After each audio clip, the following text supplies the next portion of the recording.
Hello students, कैसे हो? तो बच्चों, हमारा मैकेनिकल प्रॉपर्टीज ऑफ फ्लूइड्स खत्म हुआ।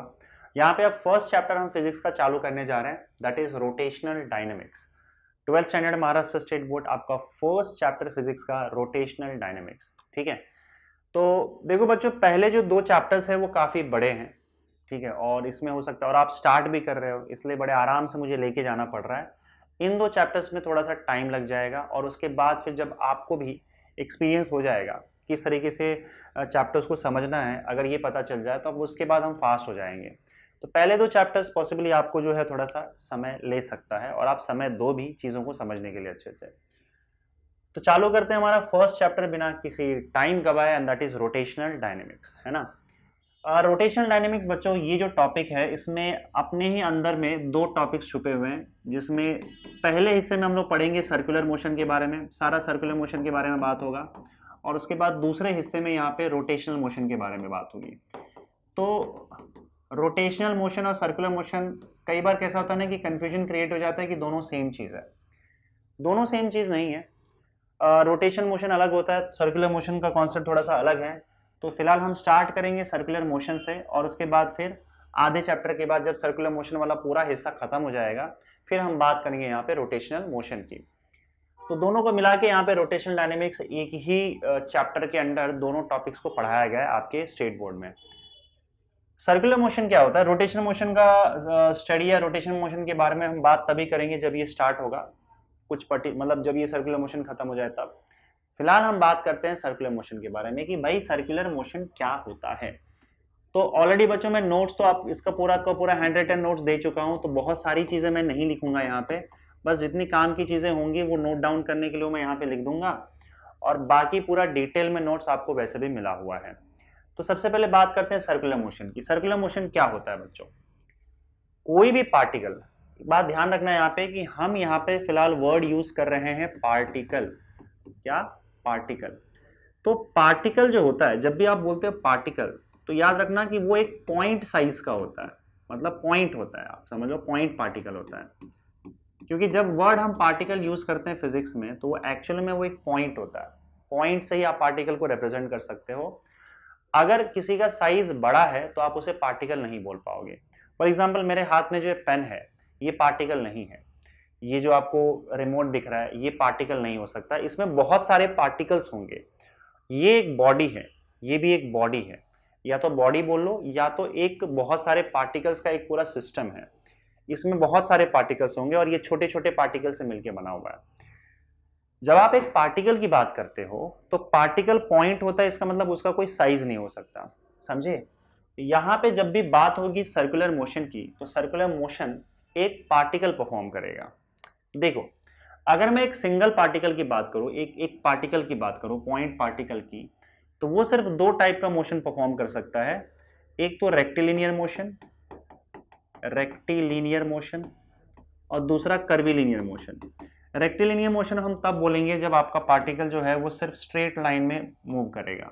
चाहे वो स्ट्रेट लाइन यहाँ मूव करे, चाहे यहाँ मूव कर रहे, उससे फर्क नहीं पड़ता है। अगर पार्टिकल सिर्फ स्ट्रेट लाइन में मूव करता है, तो हम बोलते हैं कि वो रेक्टिलिनियर मोशन परफॉर्म कर रहा है। लीनियर मोशन कई बार लोग बोलते हैं, कई बार सिर्फ या फिर उसको रेक्टिलिनियर मोशन बोला जाता है।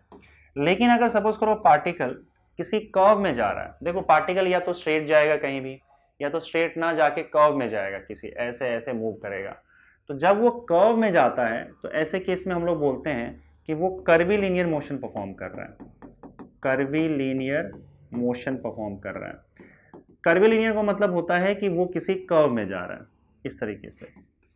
ये किसी कर्व में, चाहे वो ऐसे मूव करे, चाहे वो ऐसे मूव करे, उससे फर्क नहीं पड़ता, चाहे वो ऐसे मूव करे, कर्वीलिनियर मोशन। अब उसके बाद आपने अलग अलग टाइप के मोशन को बना के रखा हुआ है, या आपने बहुत सारे कैटेगरीज में मोशन को डिवाइड कर दिया है। लेकिन मैं बता रहा हूं कि अगर एक सिंगल पार्टिकल है, तो वो ये दो मोशन ही परफॉर्म करेगा। इसी में आपको अलग अलग टाइप के मोशन दिखाई देंगे। जैसे फॉर एग्जांपल, अगर सपोज करो कोई इस तरीके से ऑसिलेट करता है, जैसे तुमने वाइब्रेटरी मोशन के बारे में पढ़ा होगा, वाइब्रेटरी मोशन। तो वाइब्रेटरी मोशन क्या होता है?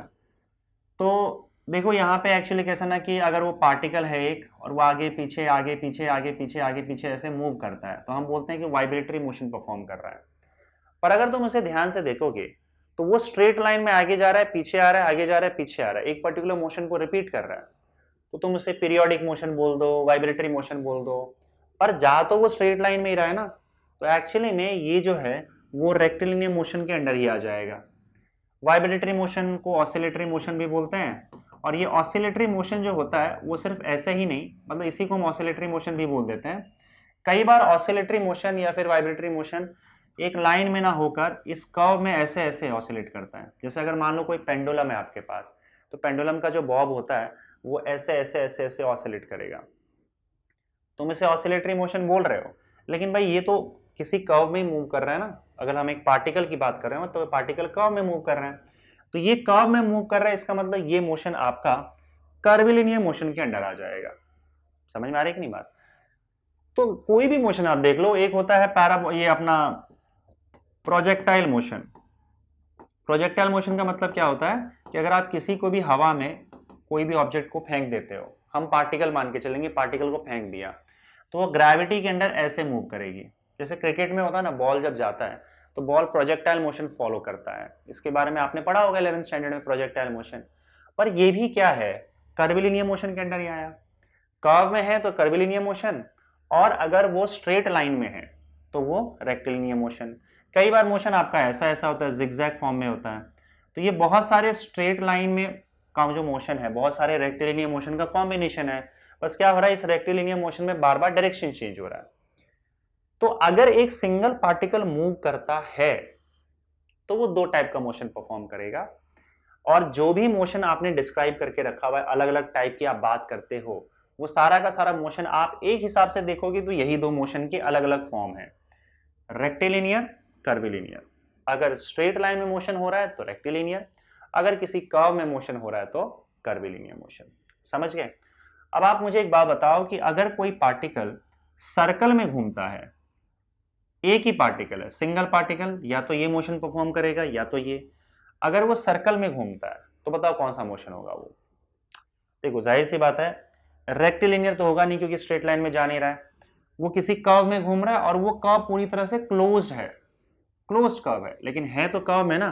तो ये एक्चुअली में अगर कोई पार्टिकल सर्कल में घूमता है तो वो एक कर्विलिनियर मोशन होता है, और इसी को हम लोग बोलते हैं सर्कुलर मोशन।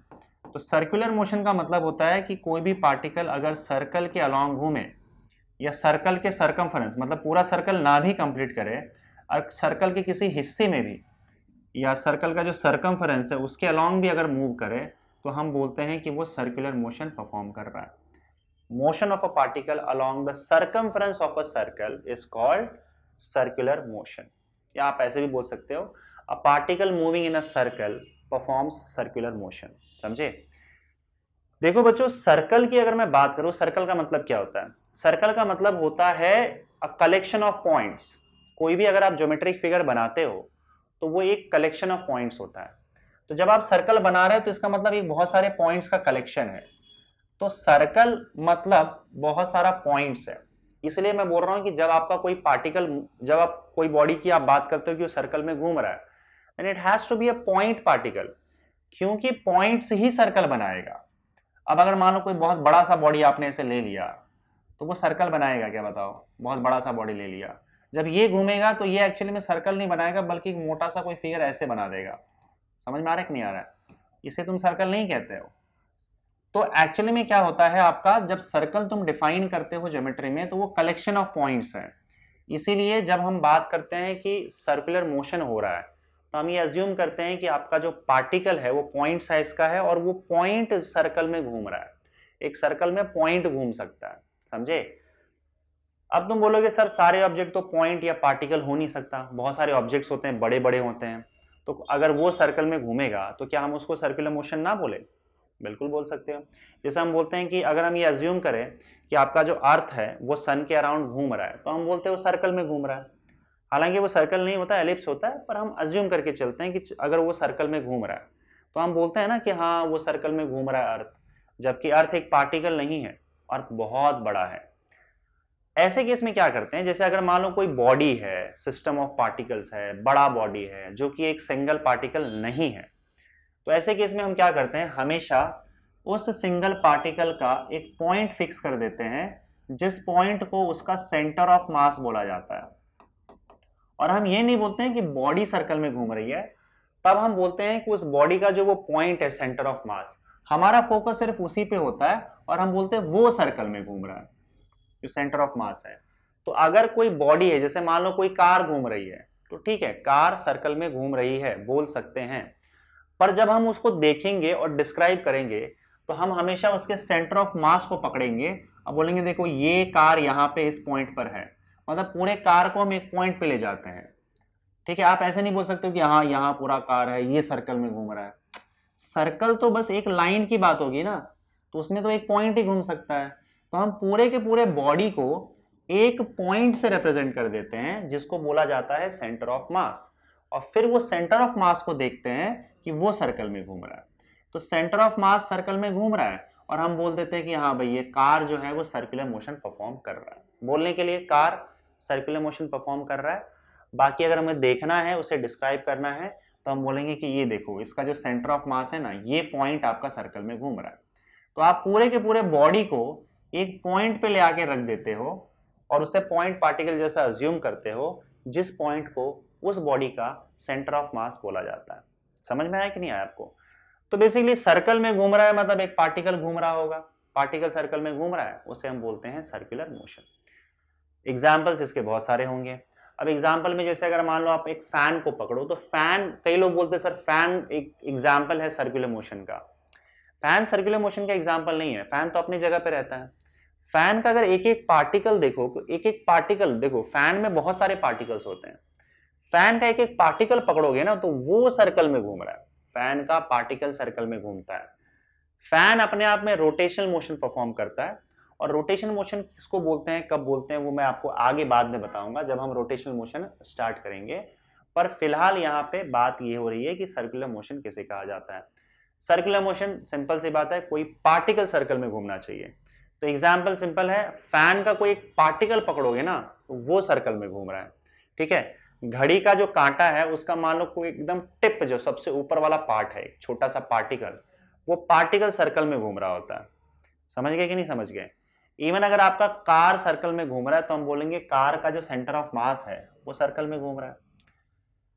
अर्थ सन के अराउंड अज्यूम कर सकते हैं कि सर्कुलर मोशन परफॉर्म कर रहा है, हालांकि हम जानते हैं कि वो एलिप्स में घूमता है, लेकिन हम अजम्पशन अगर ले, मान के चले कि सर्कल में घूम रहा है, तो वो एक सर्कुलर मोशन का एग्जाम्पल हो सकता है। समझे?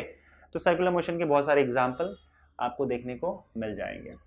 So this was all about circular motion. अब हम लोग क्या करेंगे, इस सर्कुलर मोशन के एग्जाम्पल को समझने की कोशिश करते हैं। अच्छा, उसमें टेक्स्ट बुक में एक केस था, तो उसमें कैरेक्टरिस्टिक्स ऑफ सर्कुलर मोशन लिखा हुआ था। तो उसमें देखो दो चीज़ें लिखी हुई थी कि इट इज़ एक्सेलरेटेड मोशन। तो एक्सेलरेटेड मोशन तो होता ही है क्योंकि देखो वेलोसिटी बार बार चेंज हो जाता है। अगर मान लो वेलोसिटी का वैल्यू चेंज नहीं हो रहा है, एक ही स्पीड से अगर घूम रहा है, तो भी हमें पता है कि पार्टिकल का जो वेलोसिटी का डायरेक्शन है वो तो चेंज हो ही रहा है ना, वेलोसिटी का डायरेक्शन बार बार चेंज हो रहा है। तो डायरेक्शन बार बार चेंज होने की वजह से क्या होता है बताओ? वेलोसिटी एक वेक्टर क्वांटिटी है, अगर वेलोसिटी का डायरेक्शन भी चेंज होता है तो हम बोलते हैं कि वेलोसिटी बदल गया, और जब वेलोसिटी बदलता है तो हम बोलते हैं कि भाई एक्सेलरेशन हुआ है। समझे कि नहीं? तो ये बोल सकते हो कि इवन अगर स्पीड कांस्टेंट भी हो तो भी, क्योंकि वेलोसिटी का बार बार डायरेक्शन चेंज हो रहा है हर पॉइंट पे, तो डायरेक्शन चेंज हो रहा है मतलब हम बोल देंगे वेलोसिटी चेंज हो रहा है। वेलोसिटी एक वेक्टर क्वांटिटी है, और वेलोसिटी चेंज होता है तो क्या होता है? एक्सेलरेशन होता है। तो इसमें एक्सेलरेशन हो रहा है, ये एक्सेलरेटेड मोशन है, ये तो ठीक है।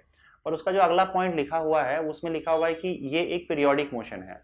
हालांकि उन्होंने एक्सप्लेन किया है बाद में कि ये पीरियोडिक इन स्पेस होता है। पीरियोडिक इन स्पेस का मतलब ये होता है कि अगर आप देखोगे तो ये बार बार एक ही जगह पे खुद को रिपीट कर रहा है। पर आई थिंक ये पॉइंट मुझे उतना वैलिड नहीं लगा, क्योंकि जब भी हम पीरियोडिक मोशन की बात करते हैं तो जनरली पीरियोडिक इन टाइम की बात करते हैं कि टाइम में पीरियोडिक है कि नहीं है। पीरियोडिसिटी जनरली टाइम से रिलेट किया जाता है। तो अब टाइम के हिसाब से हर सर्कुलर मोशन पीरियोडिक होगा ये जरूरी नहीं है।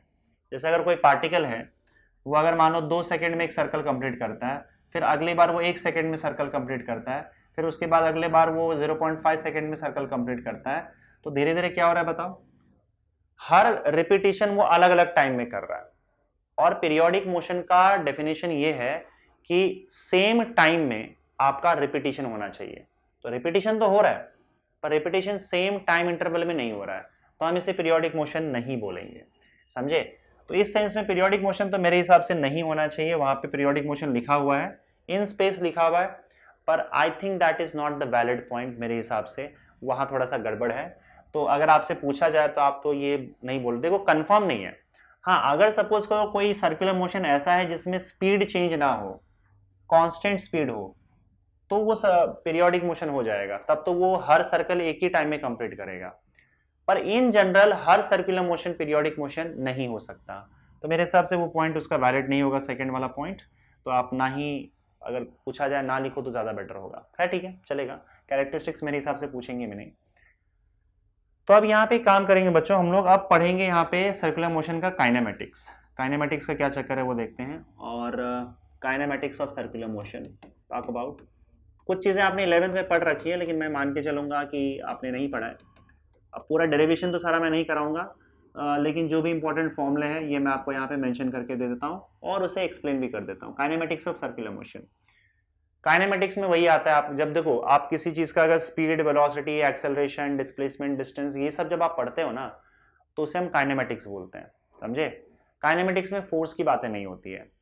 अब देखो, काइनेमेटिक्स ऑफ सर्कुलर मोशन में सबसे पहले चीज़ तो ये कि अगर तुम्हें याद होगा लीनियर मोशन, तो लीनियर मोशन में हमने क्या क्या पढ़ा था बताओ। अगर लीनियर मोशन का, मान लो मोशन लीनियर हो रहा है, ठीक है, स्ट्रेट लाइन में या किसी कर्व में हो रहा है, सर्कुलर मोशन नहीं है, तो ऐसे केस में लीनियर मोशन में हमने कुछ चीज़ें पढ़ी थी डिस्क्राइब करने के लिए, वही चीज़ हम यहाँ पे भी पढ़ेंगे। एक तो हमने डिस्प्लेसमेंट की बात की थी, अगर आपको याद होगा तो। डिस्प्लेसमेंट का मतलब क्या होता है, दो पॉइंट के बीच में, सबसे इनिशियल फाइनल पॉइंट के बीच में सबसे छोटा पाथ या फिर सबसे छोटा डिस्टेंस या फिर एक स्ट्रेट लाइन का डिस्टेंस, इसे कहते हैं डिस्प्लेसमेंट। तो अगर मैं यहाँ से यहाँ गया हूँ, तो मान लेते हैं 10 मीटर है, तो आप बोल सकते हो कि मैंने 10 मीटर का डिस्प्लेसमेंट परफॉर्म किया है, 10 मीटर डिस्प्लेस हुआ है बॉडी। डिस्प्लेसमेंट आपको ये बताता है कि आप इनिशियल पॉइंट से कितना दूर गए हो, है ना। इनिशियल पॉइंट और फाइनल पॉइंट के बीच में स्ट्रेट लाइन में कितना डिस्टेंस ट्रैवल हुआ है, आप इनिशियल पॉइंट से कितना दूर चले गए हो। डिस्प्लेसमेंट एक वेक्टर क्वांटिटी, आप जानते हो। फिर हमने वेलोसिटी की बात की थी, अगर याद होगा तो। वेलोसिटी आपने पढ़ा होगा काइनेमेटिक्स में। तो वेलोसिटी क्या होता है, डिस्प्लेसमेंट अपॉन टाइम होता है। डिस्प्लेसमेंट अपॉन टाइम होता है, right. Velocity is displacement upon time. Velocity आपको ये बताता है कि बॉडी कितना फास्ट जा रहा है। लेकिन हमने दो टाइप की वेलोसिटी पढ़ी थी, एक तो एवरेज वेलोसिटी, दूसरा इंस्टेंटेनियस वेलोसिटी। एवरेज वेलोसिटी का मतलब होता है, ये एवरेज एवीजी लिख रहा हूं मैं, एवरेज वेलोसिटी जो भी टोटल डिस्प्लेसमेंट हुआ है उसको टाइम से डिवाइड कर दो, तो ये एवरेज वेलोसिटी आ गया। अच्छा, उसके अलावा हमने इंस्टेंटेनियस वेलोसिटी भी पढ़ा था। इंस्टेंटेनियस वेलोसिटी क्या होता है, इंस्टेंटेनियस वेलोसिटी होता है आपका, अच्छा इसमें मैं अगर सपोज करो इसको ऐसे लिख दूं कि वी एवरेज, तो वो क्या था हमारा average velocity, displacement delta x ले लेते हैं upon time delta T. Displacement upon time, delta x is displacement, delta T is time. अच्छा, और इंस्टेंटेनियस वेलोसिटी क्या होता है, इंस्टेंटेनियस वेलोसिटी, इंस्टेंटेनियस वेलोसिटी का मतलब होता है एग्जैक्टली एक ही पॉइंट पे जो वेलोसिटी निकाला जाए। जैसे मान लो मैं यहां से गुजरात गया, तो एक पर्टिकुलर स्पीड, अगर किसी ने बोला मुझे वेलोसिटी निकालने के लिए, तो मान लो मेरा यहाँ से गुजरात तक का जो भी डिस्टेंस है, लेट्स से गुजरात नहीं, पॉइंट ए से पॉइंट बी का टोटल डिस्टेंस 100 मीटर है, मतलब 100 मीटर का डिस्प्लेसमेंट हुआ, और इस 100 मीटर को डिस्प्लेसमेंट के लिए लेट्स से कि 5 सेकेंड्स लगा। तो अगर आपसे कोई बोले कि बताओ वेलोसिटी कितनी होगी, तो आप बोलोगे सर वेलोसिटी जो है वो डिस्प्लेसमेंट अपॉन टाइम होता है। तो डिस्प्लेसमेंट हुआ 100 मीटर, टाइम लिया 5 सेकेंड्स, तो 5 1 ज़ा 5 2 ज़ा 10, 20 मीटर पर सेकेंड की वेलोसिटी है। लेकिन ये जो आपने 20 मीटर पर सेकेंड की वेलोसिटी निकाली है, ये एवरेज वेलोसिटी है। एवरेज वेलोसिटी का मतलब क्या होता है कि दो पॉइंट के बीच में जो डिस्टेंस कवर हुआ है एक टाइम इंटरवल में, तो ऑन एन एवरेज आप कितने स्पीड से गए रहोगे, तो एवरेज निकल के आया 20 मीटर पर सेकेंड। लेकिन क्या ये जरूरी है कि वो पॉइंट ए से पॉइंट बी तक बंदा 20 मीटर पर सेकेंड से ही गया हो? कभी उसने स्पीड बढ़ा लिया, कभी कम कर लिया, कभी ज्यादा कर लिया, कभी रुक भी गया हो, तो मिला जुला के वो 5 सेकेंड में उसने 100 मीटर कवर किया। समझे, और इसलिए आपका एवरेज वेलोसिटी मिला के 20 मीटर पर सेकेंड आया है। लेकिन यदि आपसे पूछा जाए कि भाई एग्जैक्टली जब वो 5 सेकंड या 2 सेकंड के बाद इस पॉइंट पे था, इस पॉइंट पे एग्जैक्टली, तब इस पॉइंट पे उसकी क्या वेलोसिटी थी। जब हम एक ही इंस्टेंट, एक ही पॉइंट पे वेलोसिटी की बात करते हैं तो हम बोलते हैं कि ये उसका इंस्टेंटेनियस वेलोसिटी है। अब ये कुछ भी हो सकता है, और ये इंस्टेंटेनियस वेलोसिटी हर पॉइंट का अलग अलग होगा। किसी पॉइंट पे 20 होगा, किसी पॉइंट पे हो सकता है 40 भी गया हो, किसी पॉइंट पे 5 मीटर पर सेकेंड हो गया हो। तो एग्जैक्टली एक पॉइंट पे जो वेलोसिटी निकलता है उसको हम लोग बोलते हैं इंस्टेंटेनियस वेलोसिटी। अब ये आपको पता होना चाहिए कि इंस्टेंटेनियस वेलोसिटी के लिए हम क्या करते हैं, डेल्टा हटा के डी लिख देते हैं, मतलब डेरिवेटिव का यूज किया जाता है। तो इट इज सिंपली dx/dt। ठीक है, डेरिवेटिव यूज करते हैं इंस्टेंटेनियस, जब भी आपको निकालना होगा तो आप डेरिवेटिव का यूज करते हो, तो डेल्टा की जगह पे dx/dt आ जाता है। ये हो गया आपका इंस्टेंटेनियस वेलोसिटी। उसी तरह से हम एक्सेलरेशन डिफाइन करते हैं। अब ये एक्सेलरेशन में भी दो टाइप का एक्सेलरेशन होता है, एक तो आपका average acceleration. Average acceleration, acceleration कैसे डिफाइन करते हो बताओ। एक्सेलरेशन तब डिफाइन किया जाता है जब आपकी वेलोसिटी बदलती है। अगर आपकी वेलोसिटी चेंज हो रही है, तो वेलोसिटी कितना फास्ट चेंज हो रहा है, ठीक है, वेलोसिटी बढ़ रही है, कितना फास्ट बढ़ रहा है, तो उसके लिए हम एक्सेलरेशन निकालते हैं। एक्सेलरेशन का फॉर्मूला होता है change in velocity upon time.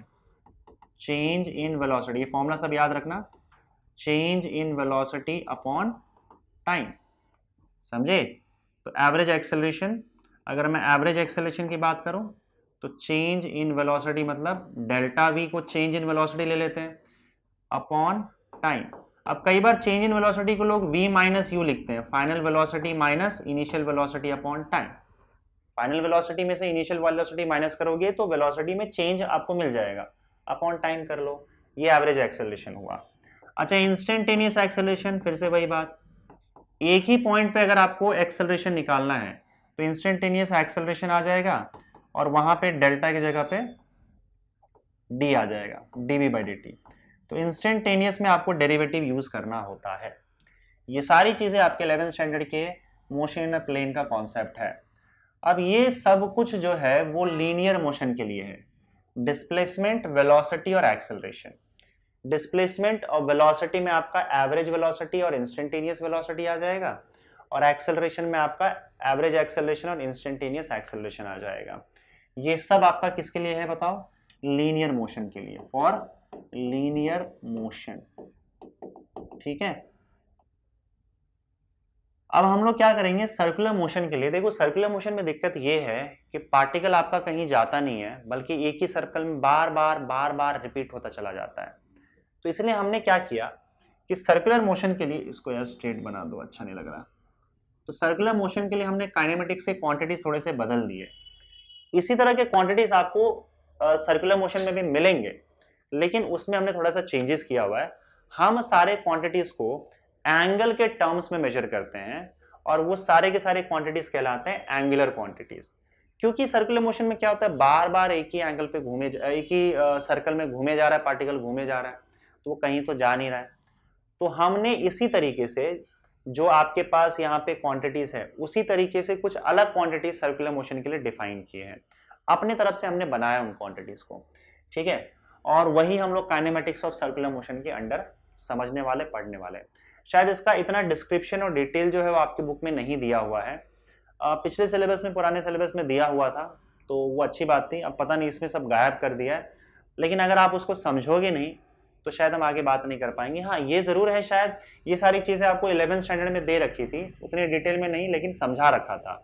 तो मैं आपको आराम से प्यार से समझा रहा हूँ, आपको प्यार से और आराम से समझना है। ठीक है, ये समझोगे तो ही आगे सर्कुलर मोशन को समझ पाओगे। तो देखो कैसा होता है कि अगर सपोज करो मैं यहाँ पे एक सर्कल एज्यूम करूँ, चलो सर्कल बना लेते हैं, सर्कल सर्कल सर्कल, ये रहा सर्कल। इसकी थिकनेस बढ़ती कि नहीं पता नहीं, अच्छा डायरेक्ट वहीं पे बढ़ती है। चलो ठीक है, देखो मान लो एक सर्कल है, एक पार्टिकल सर्कल में घूम रहा है। उप्स, गलत हो गया। मान लो आपका ये सर्कुलर मोशन परफॉर्म कर रहा है कोई पार्टिकल। ठीक है, आई थिंक इसकी थिकनेस हम लोग चेंज नहीं कर सकते, जाने दो। ठीक है, देखो अब यहाँ पे देखो पार्टिकल सर्कल में घूम रहा है, मान लेते हैं कि ये सर्कल का सेंटर है, सेंटर सही है, थोड़ा सा इधर हो गया क्या, ये सर्कल का सेंटर है, ठीक है। अच्छा, अब यहां से देखो, अगर सपोज करो पार्टिकल आपका यहां पर है, पॉइंट ए पर है, तो सेंटर से पॉइंट ए तक आप एक वेक्टर ड्रॉ कर दो। अब देखो ये वेक्टर आपने रेडियस के अलोंग ड्रॉ किया है, इसका जो लेंथ है वो रेडियस के बराबर है, और वेक्टर का लेंथ उसका मैग्नीट्यूड रिप्रेजेंट करता है।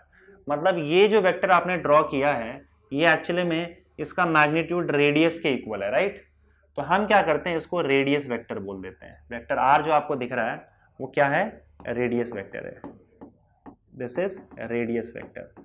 मतलब सेंटर से पार्टिकल तक आप अगर कोई वेक्टर ड्रॉ करते हो तो उसको हम लोग रेडियस वेक्टर बोलते हैं। अब देखो, अगर सपोज करो ये पार्टिकल सर्कल में घूम रहा है इस तरीके से, एंटी क्लॉकवाइज घूम रहा है, तो कुछ समय के बाद, कुछ टाइम लेने के बाद मान लेते हो पार्टिकल यहाँ पे आ गया पॉइंट बी पे, तो आपका रेडियस वेक्टर भी घूम के यहाँ पे आ जाएगा, समझे कि नहीं। और जैसे जैसे आपका ये पार्टिकल घूमता जाएगा वैसे वैसे ये रेडियस वेक्टर भी घूमता जाएगा, और रेडियस वेक्टर इस टाइम के दौरान कुछ ना कुछ एंगल कवर करता जाएगा, थीटा एंगल कवर करता जाएगा। तो आपका पार्टिकल ऐसे घूमता जाएगा, रेडियस वेक्टर भी घूमता जाएगा, और ये एंगल कवर करता चला जाएगा। समझ रहे हो कि नहीं समझ रहे हो। तो ये जो एंगल कवर किया जा रहा है, इस एंगल को हम लोग बोलते हैं यहाँ पे एंगुलर डिस्प्लेसमेंट। Angular displacement. देखो पहले वर्ड हमने वहां पे क्या दिखा था, डिस्प्लेसमेंट, हमने डिस्प्लेसमेंट की बात की थी, लेकिन यहाँ पे हम क्या कर रहे हैं, यहाँ पे हम एंगुलर डिस्प्लेसमेंट बोल रहे हैं।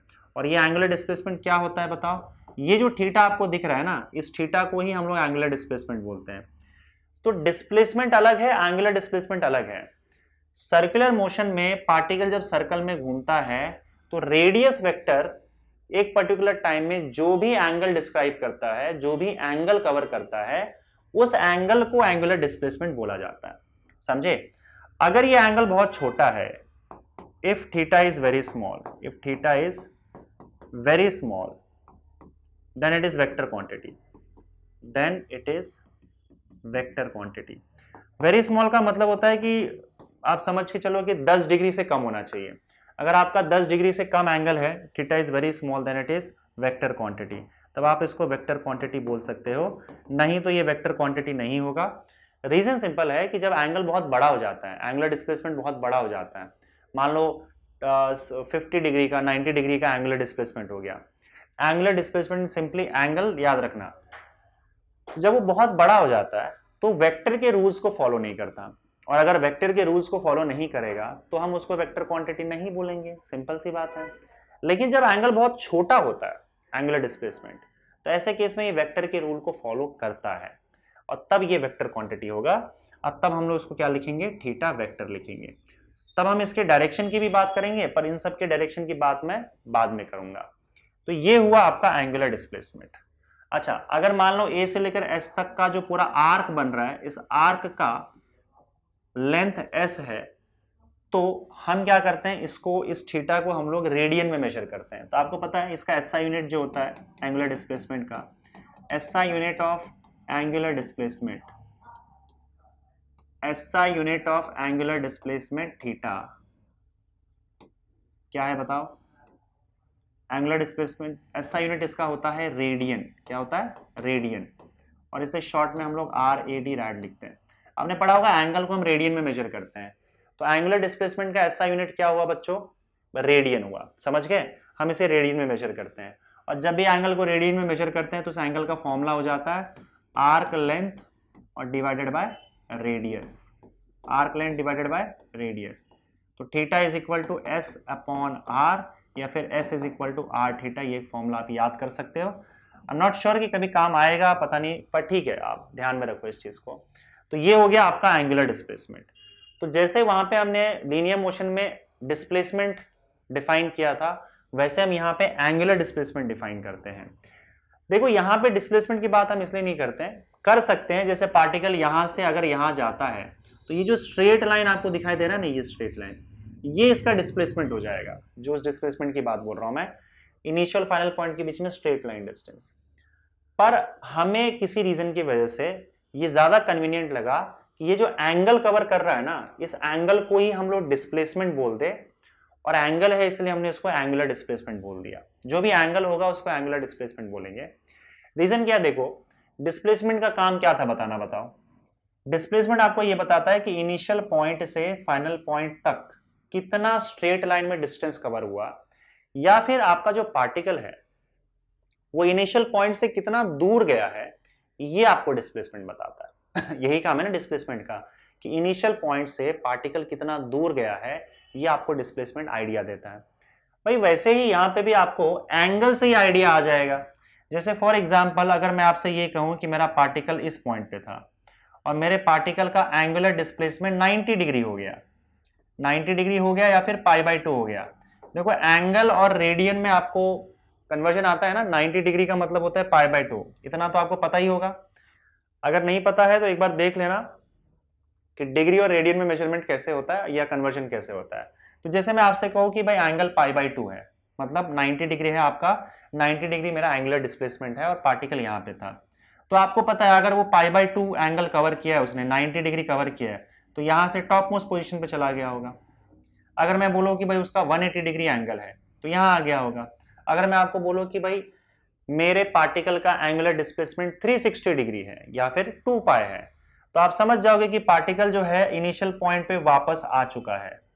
तो मुझे सर्कल पे एंगल से ये आइडिया आ जाता है कि पार्टिकल कितना दूर गया अपने इनिशियल पॉइंट से। क्या वो वापस आ गया अपने इनिशियल पॉइंट पे? बिल्कुल, ये भी समझ में आ जाता है। इनफैक्ट इससे एक और आइडिया आ जाता है कि पार्टिकल ने एग्जैक्टली कितना डिस्टेंस कवर किया है सर्कल पे, ये भी मुझे आइडिया आ जाता है। जैसे अगर मैं आपसे कहता हूं कि भाई एंगुलर डिस्प्लेसमेंट जो है वो 720 डिग्री है, यानी कि 4π। 720 डिग्री मतलब 4π। तो इसका क्या मतलब निकालोगे बताओ? 720 डिग्री यानी कि 4π। देखो 2π मतलब 360 डिग्री, मतलब एक बार सर्कल घुमा वो। अगर मुझे किसी ने कहा कि 720 डिग्री इसका एंगुलर डिस्प्लेसमेंट है, तो मैं समझ जाऊंगा कि भाई वो यहां से 2 चक्कर मार के वापस आया है। तो पहले में उसने डिस्टेंस कवर किया 2π और फिर से 2π, मतलब वो सर्कल 2 सर्कल कंप्लीट कर चुका है ना। 4π मतलब 2 सर्कल कंप्लीट कर चुका है। 360 डिग्री का मतलब क्या होता है? 360 डिग्री का मतलब होता है 2π, मतलब उसने एक सर्कल कंप्लीट किया। अगर मैं आपसे कहूं कि उसने उसका एंगुलर डिस्प्लेसमेंट 3π है, तो 3π का मतलब एक चक्कर लगाया 2π कंप्लीट हो गया और फिर वो आधा चक्कर लगा के यहां पे पड़ा हुआ है। तो मुझे उसका फाइनल पोजीशन भी पता है और वो कितना घूमा है ये भी पता चल जाता है अगर मुझे कोई एंगल बताए तो। एंगल मतलब एंगुलर डिस्प्लेसमेंट बताए तो एंगुलर डिस्प्लेसमेंट यहां पे मुझे आइडिया दे देता है कि पार्टिकल अपने इनिशियल पॉइंट से कितना घूमा और फिलहाल कहां पे है। तो ये सर्कुलर मोशन में वैसा ही काम कर रहा है एंगल जैसा डिस्प्लेसमेंट काम करता है लीनियर मोशन में। इसलिए हमने यहाँ पे एंगल को ही एंगुलर डिस्प्लेसमेंट बोल दिया और उसे क्वांटिटी मान के मेजर करना शुरू कर देते हैं।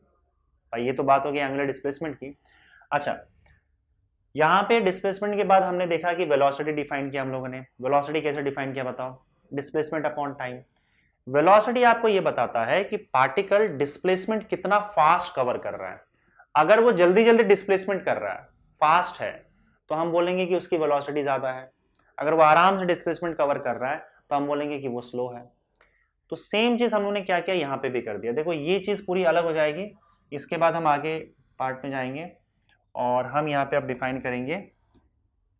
देखो एंगुलर डिस्प्लेसमेंट डिफाइन कर चुके हैं, तो डिस्प्लेसमेंट के बाद यहाँ वेलोसिटी आता है, तो सर्कुलर मोशन में हम क्या करेंगे, डिस्प्लेसमेंट के बाद हम लोग क्या करेंगे, वेलोसिटी डिफाइन करेंगे। पर यहाँ पे क्या कहलाएगा, एंगुलर वेलोसिटी कहलाएगा, एंगुलर वेलोसिटी। और एंगुलर वेलोसिटी को हम ओमेगा से रिप्रेजेंट करेंगे। अब वहां पे देखो दो टाइप का वेलोसिटी था, कौन सा?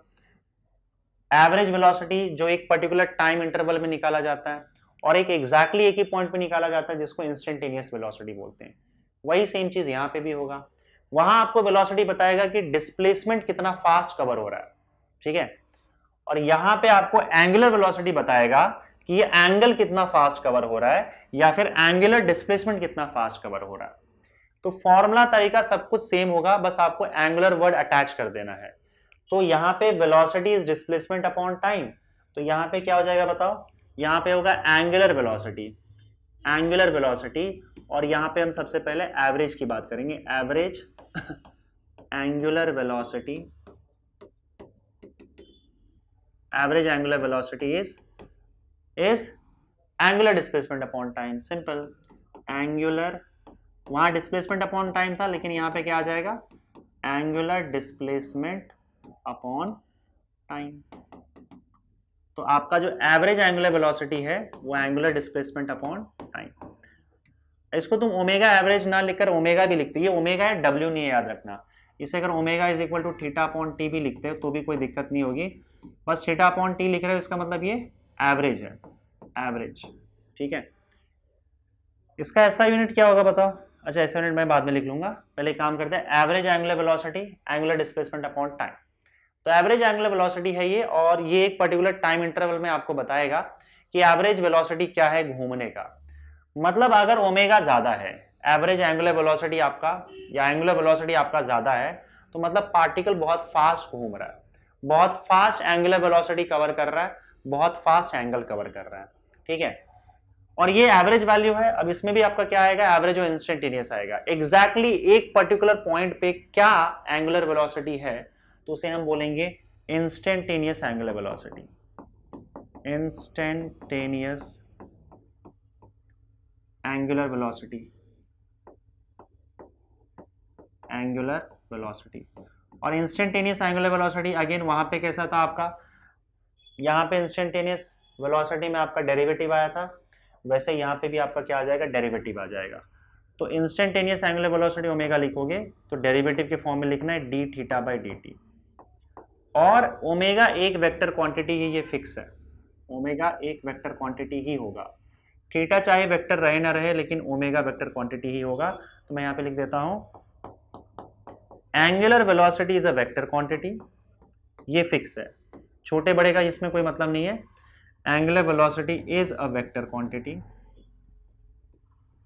ये है कंफर्म। और इसका एसआई यूनिट बताओ, एसआई यूनिट ऑफ ओमेगा क्या होगा, एसआई यूनिट ऑफ ओमेगा।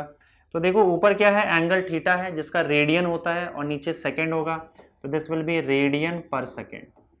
तो ओमेगा जब भी आपका मेजरमेंट लिया जाएगा उसका यूनिट लिखोगे आप, तो क्या लिखोगे, रेडियन पर सेकेंड। समझ गए? चलिए आगे बढ़े हम। अब हम बात करेंगे एक्सेलरेशन की, क्योंकि अगर अब ओमेगा चेंज होगा, एंगुलर वेलोसिटी अगर चेंज होगा तो एंगुलर एक्सेलरेशन होगा। जैसे यहाँ पे वेलोसिटी चेंज होता है तो एक्सेलरेशन होता है, वैसे यहाँ पे जब एंगुलर वेलोसिटी चेंज होगा, जैसे मान लो धीरे धीरे धीरे धीरे बढ़ते चले जा रहा है आपका वेलोसिटी, और वेलोसिटी बढ़ते चले जाएगा तो यहाँ पे एंगुलर एक्सेलरेशन होगा। तो हम यहाँ पे अब एंगुलर एक्सेलरेशन की बात करेंगे, और उसमें भी दो पार्ट होगा, एवरेज और इंस्टेंटेनियस। तो यहाँ पे अब बात करेंगे हम लोग एंगुलर एक्सेलरेशन, एंगुलर एक्सेलरेशन। और एंगुलर एक्सेलरेशन को हम अल्फा से डिनोट करते हैं, alpha is angular acceleration. Now angular acceleration के केस में अगर तुम देखो तो फॉर्मूला वही रहेगा, एक्सेलरेशन का फॉर्मूला है change in velocity upon time. यहाँ पे क्या होगा बताओ, change in angular velocity upon time. तो सबसे पहले तो हम एवरेज निकालते हैं, average angular acceleration, angular acceleration alpha average क्या होगा बताओ, change in angular velocity, change in angular velocity. वहां पे change in velocity upon time था फॉर्मूला लीनियर में, यहाँ पे change in angular velocity upon time हो जाएगा।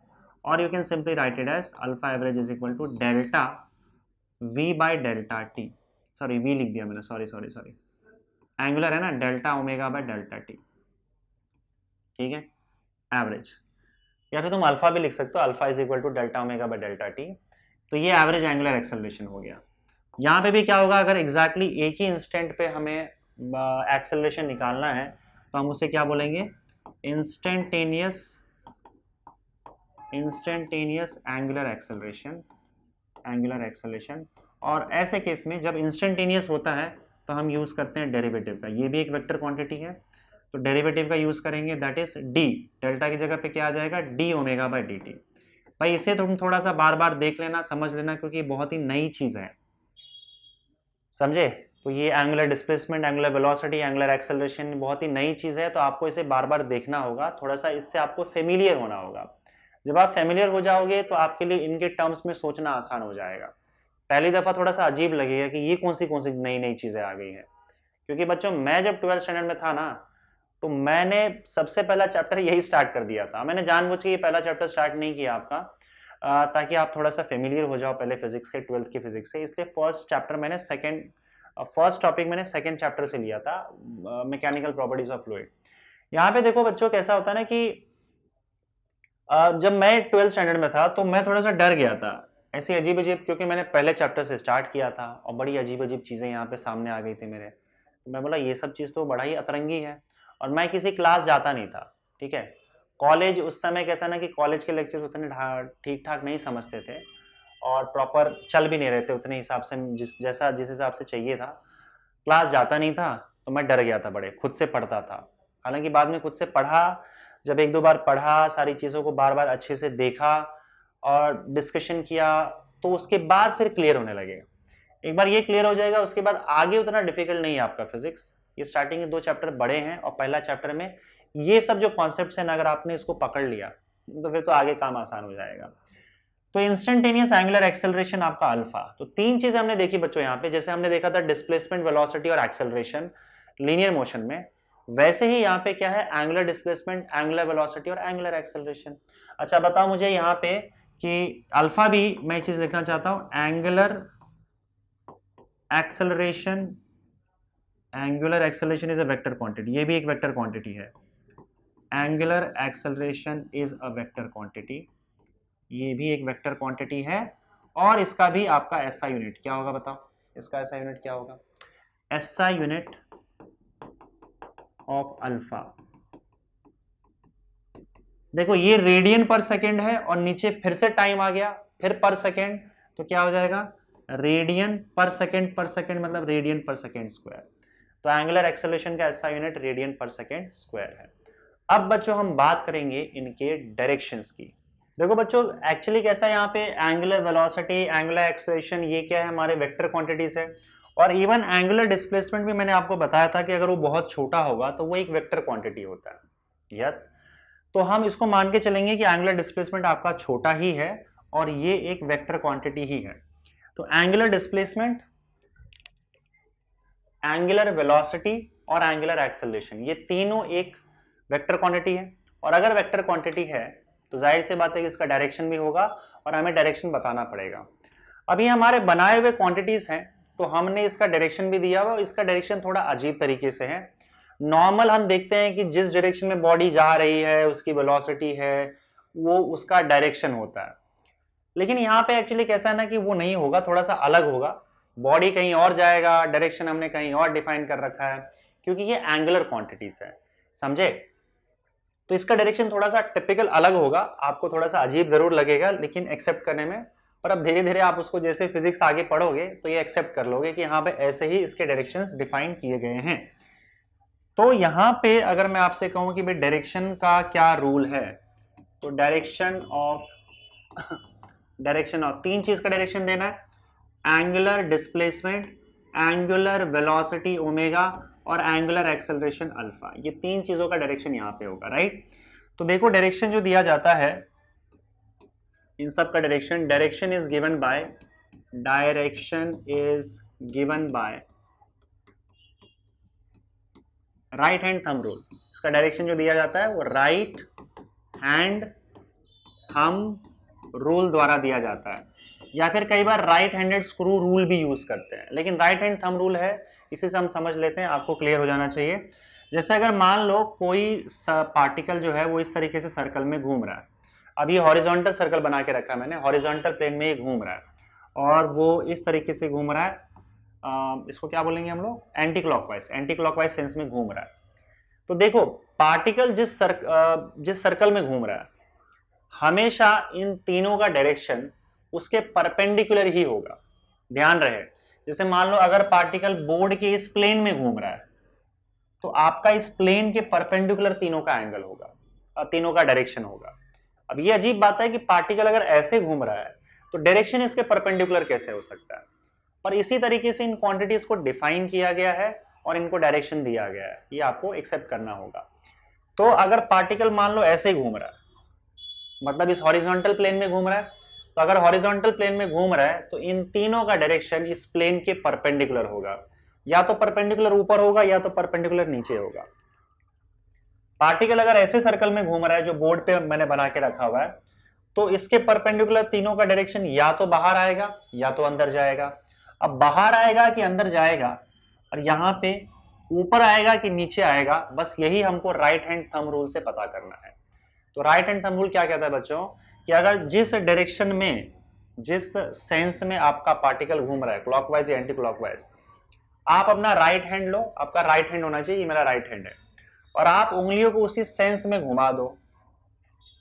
तो अगर मान लो सर्कल में, ऐसे सर्कल में घूम रहा है आपका जो पार्टिकल है, वो अगर मान लो इस सर्कल में घूम रहा है, तो आपका राइट हैंड का आपको फिंगर जो है वो उसी सर्कल में लपेट देना है इसे। तो जो थंब का डायरेक्शन होगा, वो थंब के डायरेक्शन में आपका थीटा और ओमेगा आ जाएगा, मतलब एंगुलर डिस्प्लेसमेंट और एंगुलर वेलोसिटी दोनों का डायरेक्शन हमेशा सेम होता है। तो आप यहाँ पे क्लियरली देख सकते हो कि इस बार वो थंब का डायरेक्शन कहाँ जा रहा है, ऊपर की ओर जा रहा है, अगर पार्टिकल ऐसे घूम रहा है तो यहाँ पे आपका थीटा और ओमेगा दोनों का डायरेक्शन सेम होगा, ऊपर की ओर होगा, थीटा भी ऊपर होगा, ओमेगा भी ऊपर होगा। हमेशा याद रखना एंगुलर वेलोसिटी और एंगुलर डिस्प्लेसमेंट का डायरेक्शन सेम होगा, राइट। अब अल्फा का डायरेक्शन, एंगुलर एक्सेलरेशन का डायरेक्शन जो है वो इस बात पर डिपेंड करेगा कि आपका जो ओमेगा है, एंगुलर वेलोसिटी है, वो इंक्रीज हो रहा है कि डिक्रीज हो रहा है। अच्छा, ये ध्यान रहे कि अगर सपोज करो यही आपका सर्कल में ऐसे घूम रहा होता, मतलब ये सर्कल है और अगर आपका ये उल्टा घूम रहा होता ऐसे, तो राइट हैंड थंब रूल के हिसाब से अब उंगलियों को आपको ऐसे मोड़ना है, क्योंकि अब आपका सर्कल में पार्टिकल ऐसे घूम रहा है, इस सेंस में घूम रहा है। तो अगर आप ऐसे मोड़ोगे तो थंब का डायरेक्शन नीचे आ जाएगा, और नीचे आ जाएगा तो आपको थीटा और ओमेगा दोनों का डायरेक्शन नीचे मिलेगा। समझे कि नहीं समझे? तो आपको राइट हैंड को मोड़ के देखना है, जो थंब का डायरेक्शन होगा वो आपका थीटा और omega, angular displacement, angular velocity का डायरेक्शन होगा। ठीक है। अब देखो, अगर ओमेगा इंक्रीज होता है, अगर ओमेगा इंक्रीज होता है तो आपका अल्फा का भी डायरेक्शन सेम हो जाएगा, अल्फा भी सेम डायरेक्शन में होगा इफ ओमेगा इंक्रीजेस।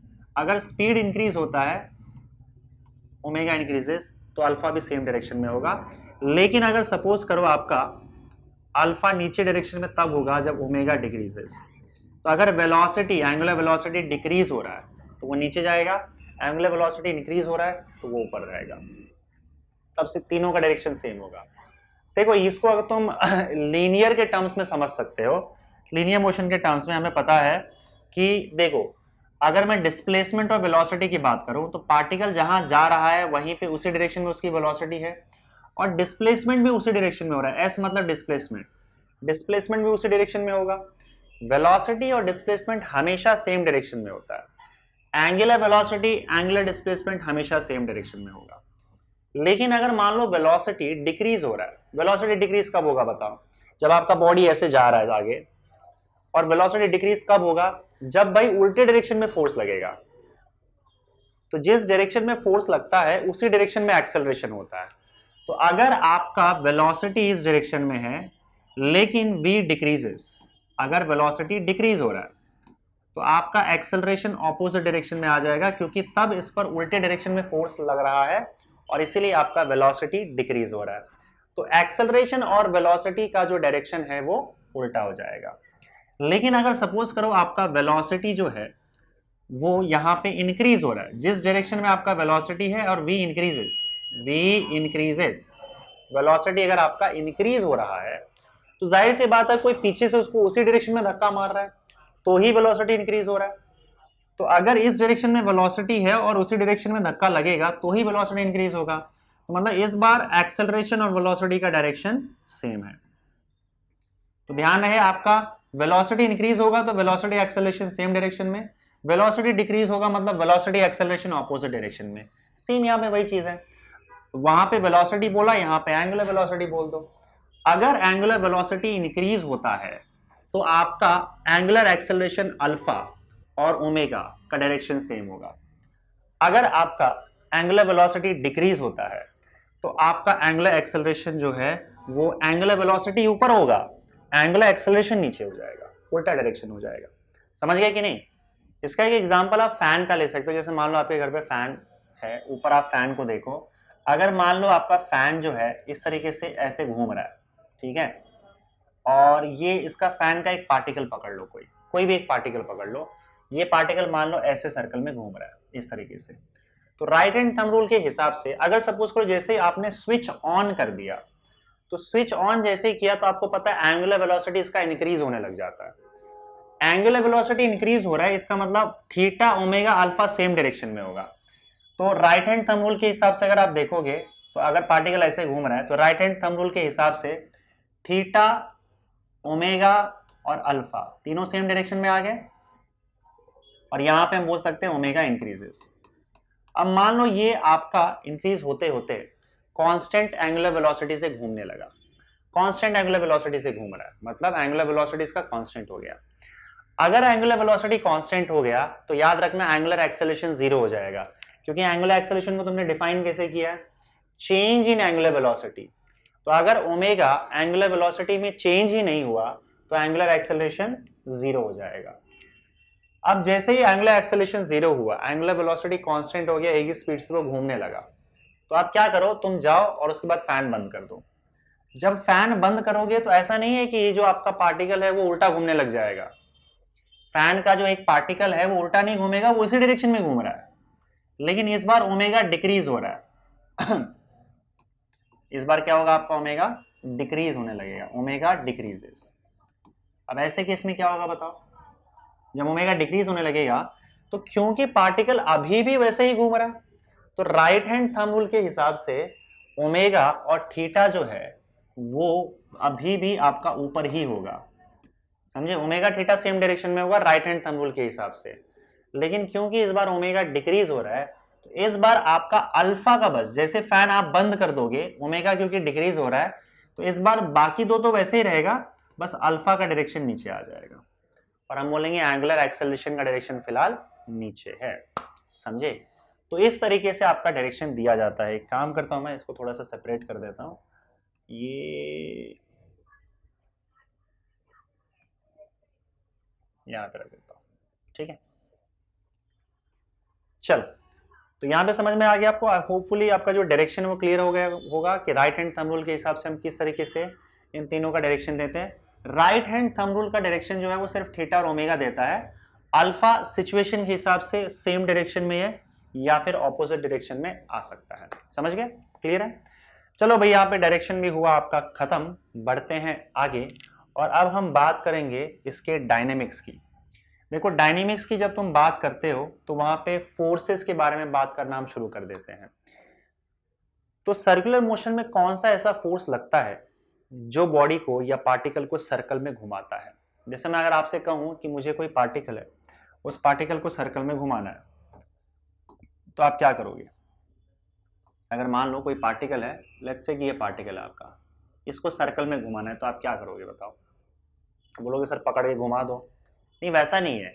आपको मतलब कैसा है कि आप फोर्स लगा सकते हो, बस इसको पर फोर्स लगा के आप उसको सर्कल में घुमाओ। तो कैसे फोर्स लगाओगे तो सर्कल में घूमेगा बताओ। अब यहां तुमने फोर्स लगाया तो यहां भाग जाएगा वो, यहां फोर्स लगाया तो वहां भाग जाएगा, जहां फोर्स लगाओगे उसी डायरेक्शन में भाग जाएगा। ये सर्कल में कैसे घूमेगा बताओ। अच्छा, इसको सर्कल में घुमाने से पहले हमको समझना होगा कि सर्कल एक्चुअली में होता क्या है। आपको पता है सर्कल क्या होता है, बताओ। देखो, सर्कल को दो तरीके से आप बता सकते हो। एक मैथमेटिकल डेफिनेशन जो है उस पर मैं नहीं जाऊंगा, हमारे लिए जो जरूरी है समझना सर्कल को, उस तरीके से मैं आपको बता रहा हूं ताकि आप समझ पाओ कि अगर मुझे किसी बॉडी को सर्कल में घुमाना है तो क्या करना पड़ेगा। देखो, तुम्हें पता है कि अगर सपोज करो मैं, एक वर्ड है क्वाड्रिलेटरल या फिगर है क्वाड्रिलेटरल, सब लोगों को पता होगा क्वाड्रिलेटरल क्या होता है। क्वाड्रिलेटरल का मतलब होता है 4 साइडेड क्लोज फिगर। अगर 4 साइड का कोई भी क्लोज फिगर है तो उसे तुम बोलते हो क्वाड्रिलेटरल, ठीक है। अगर इसी क्वाड्रिलेटरल में चारों साइड इक्वल हो जाए और हर एंगल 90 डिग्री हो जाए तो ऐसे केस में उस क्वाड्रिलेटरल को हम क्या बोल देते हैं, स्क्वायर बोल देते हैं, ठीक है। दिस इज स्क्वायर, चारों साइड इक्वल है। 4 साइड के बाद अगर मान लो 5 साइड आ जाए तो उसे हम क्या बोल देते हैं, पेंटागन बोल देते हैं। अब पेंटागन से ने इसको एक्चुअली में पॉलीगॉन बोल दिया जाता है। पॉलीगॉन, पेंटागन क्या होता है, पॉलीगॉन ऑफ, पॉलीगॉन मतलब अगर मान लो 4 से ज्यादा साइड्स हो गए, 4 साइड क्वाड्रिलेटरल, 3 साइड ट्राइंगल, और अगर 4 से ज्यादा साइड है तो उसको पॉलीगॉन बोलते हैं और अलग अलग पॉलीगॉन का नाम होता है। इसका नाम, ये आप स्क्वायर है, मान लो क्वाड्रिलेटर का नाम स्क्वायर हो गया। अगर 5 साइड होंगे तो हम बोलेंगे it is polygon of 5 sides. 5 side के पॉलीगॉन को हम क्या बोल देते हैं? पेंटागन बोल देते हैं। तो आपको पेंटागन कुछ ऐसा दिखेगा। अगर मान लो 6 साइड्स हैं तब क्या होंगे बताओ? 6 साइड्स होंगे तो इसको हेक्सागोन हम मान के चलेंगे। रेगुलर हेक्सागोन है, मतलब सारे के सारे साइड्स इक्वल हैं, तो ये आपका हेक्सागोन हो जाएगा। अब हेक्सागोन क्या होता है बताओ? हेक्सागोन होता है पॉलीगॉन ऑफ 6 साइड्स। पॉलीगॉन, ये भी पॉलीगॉन ही बोलते हैं उसको, लेकिन ये पॉलीगॉन में कितने साइड्स हैं? 6 साइड्स है। उसी तरीके से अगर मान लो आपके पास 7 साइड्स हो जाए, 1 2 3 4 5 6 7, अब अच्छे से मैंने बनाया नहीं है पर 7 साइड्स है, तो इसको बोला जाता है हेप्टागॉन। तो ऐसे चलता रहेगा, है ना? 8 साइड्स होंगे, 9 साइड्स होंगे, 10 साइड्स, 12 साइड्स, मान लो 50 साइड्स हो गए। अब 50 साइड्स एग्जैक्टली मैं बना नहीं पाऊंगा, पर देख लेते हैं। अगर मान लो 50 साइड्स हो गए तो ये कैसा दिखेगा? ये मान लो 50 साइड्स, बहुत सारे साइड्स हो गए। मान लो 100 साइड्स हो गए, तब कैसा दिखेगा? अगर 100 साइड्स बना दूं तो देख रहे हो ये कैसा बनता जा रहा है? Square, pentagon, hexagon, heptagon, number of sides बढ़ते जा रहे हैं। 4 है, 5 है, 6 है, 7 है, 50 है, 100 है। अगर मुझे परफेक्ट सर्कल बनाना है तो मुझे क्या करना पड़ेगा बताओ? कितने नंबर ऑफ साइड्स बनाने होंगे? फॉर अ परफेक्ट सर्कल आपको इनफाइनाइट नंबर ऑफ साइड्स बनाने होंगे। हर पॉइंट अपने आप में एक साइड के बराबर होगा। हर पॉइंट अपने आप में एक साइड के बराबर होगा, और आपको, आप समझ लो कि इनफाइनाइट साइड्स आपको मिल जाएंगे। तो एक सर्कल की अगर मैं बात करूं तो आप बोल सकते हो कि एक सर्कल क्या है बताओ? सर्कल इज अ पॉलीगॉन, वो भी एक पॉलीगॉन जैसा ही है। Circle is a polygon of infinite sides, ऐसा माना जा सकता है, ठीक है? बोल सकते हो तुम, circle is a polygon of infinite sides. मतलब एक सर्कल में टोटल इनफाइनाइट साइड्स होते हैं, क्योंकि साइड्स छोटी छोटी छोटी छोटी होते चले जाते हैं। परफेक्ट सर्कल तब बनेगा जब नंबर ऑफ साइड्स इनफाइनाइट हो जाएंगे। समझ गए चीज? अब देखो, अगर मान लो मुझे किसी गाड़ी को, किसी ऑब्जेक्ट को, किसी बॉडी को स्क्वायर में घुमाना है, तो मैं क्या करूंगा बताओ? मान लो तुम्हारा पार्टिकल यहाँ पे पड़ा हुआ है, तो मैं यहाँ से जोर से इसको धक्का मारूंगा, फोर्स लगाऊंगा, पार्टिकल आगे जाएगा। जब यहाँ आएगा तो मुझे क्या करना पड़ेगा? फोर्स लगाकर इसका डायरेक्शन चेंज करना है। तो इतना जोर से फोर्स लगा दो इसके ऊपर ताकि यहाँ पे इसका डायरेक्शन 90 डिग्री से टर्न हो जाए, और फिर फोर्स लगाओ यहाँ पे ताकि इसका डायरेक्शन फिर यहाँ पे चेंज हो जाए, और फिर यहाँ पे चेंज हो जाए, और फिर यहाँ पे चेंज हो जाए। तो एक पूरा पार्ट अगर वो कंप्लीट करता है, रेवोल्यूशन कंप्लीट करता है, तो उसमें 4 बार मुझे इसका, 4 बार, इस पूरे रेवोल्यूशन में 4 बार इसका डायरेक्शन चेंज करना पड़ेगा।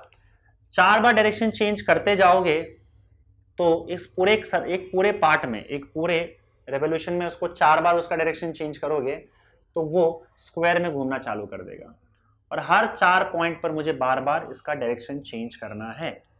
अगर मुझे इसे पेंटागन में घुमाना है तो मुझे कितनी बार इसका डायरेक्शन चेंज करना पड़ेगा बताओ?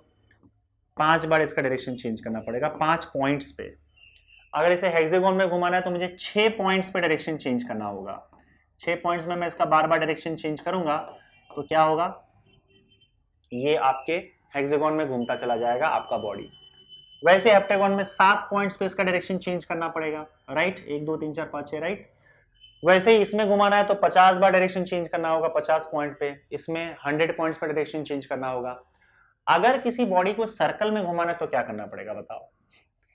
तब इसको आपको हर पॉइंट पे डायरेक्शन चेंज करना होगा। हर पॉइंट पे, यहां भी डायरेक्शन चेंज कर दिया, मान लो यहां पे उधर जा रहा था। अब सर्कल पे अगर किसी पॉइंट पे वेलोसिटी का अगर आपको डायरेक्शन बनाना है तो वो डायरेक्शन क्या होगा? एक ही पॉइंट पे ना, एक ही पॉइंट से जब लाइन डालोगे आप तो वो सर्कल का टेंजेंट कहलाता है। इसका मतलब अगर इस पॉइंट पे पार्टिकल की कोई वेलोसिटी है तो वो वेलोसिटी टेंजेंट के अलोंग होगी। एक ही पॉइंट पे वेलोसिटी है ना, तो एक ही पॉइंट से लाइन बनाओगे तो टेंजेंट बन जाएगा, तो ये वेलोसिटी टेंजेंट के अलोंग है। अगर मुझे सर्कल में घुमाना है तो इसके वेलोसिटी का डायरेक्शन मुझे अगले ही पॉइंट पे चेंज करना होगा, क्योंकि अगले ही पॉइंट पे टेंजेंट आपका ऐसे बन जाएगा, फिर अगले पॉइंट पे टेंजेंट ऐसे बन जाएगा। तो अगर किसी पार्टिकल को सर्कल में घुमाना है तो मुझे बार बार उसकी वेलोसिटी को बदलना पड़ेगा और उसके वेलोसिटी का डायरेक्शन चेंज करना पड़ेगा। इनफैक्ट आप बोल सकते हो कि एटलीस्ट उसके पार्टिकल का हर पॉइंट पे डायरेक्शन चेंज करना होगा।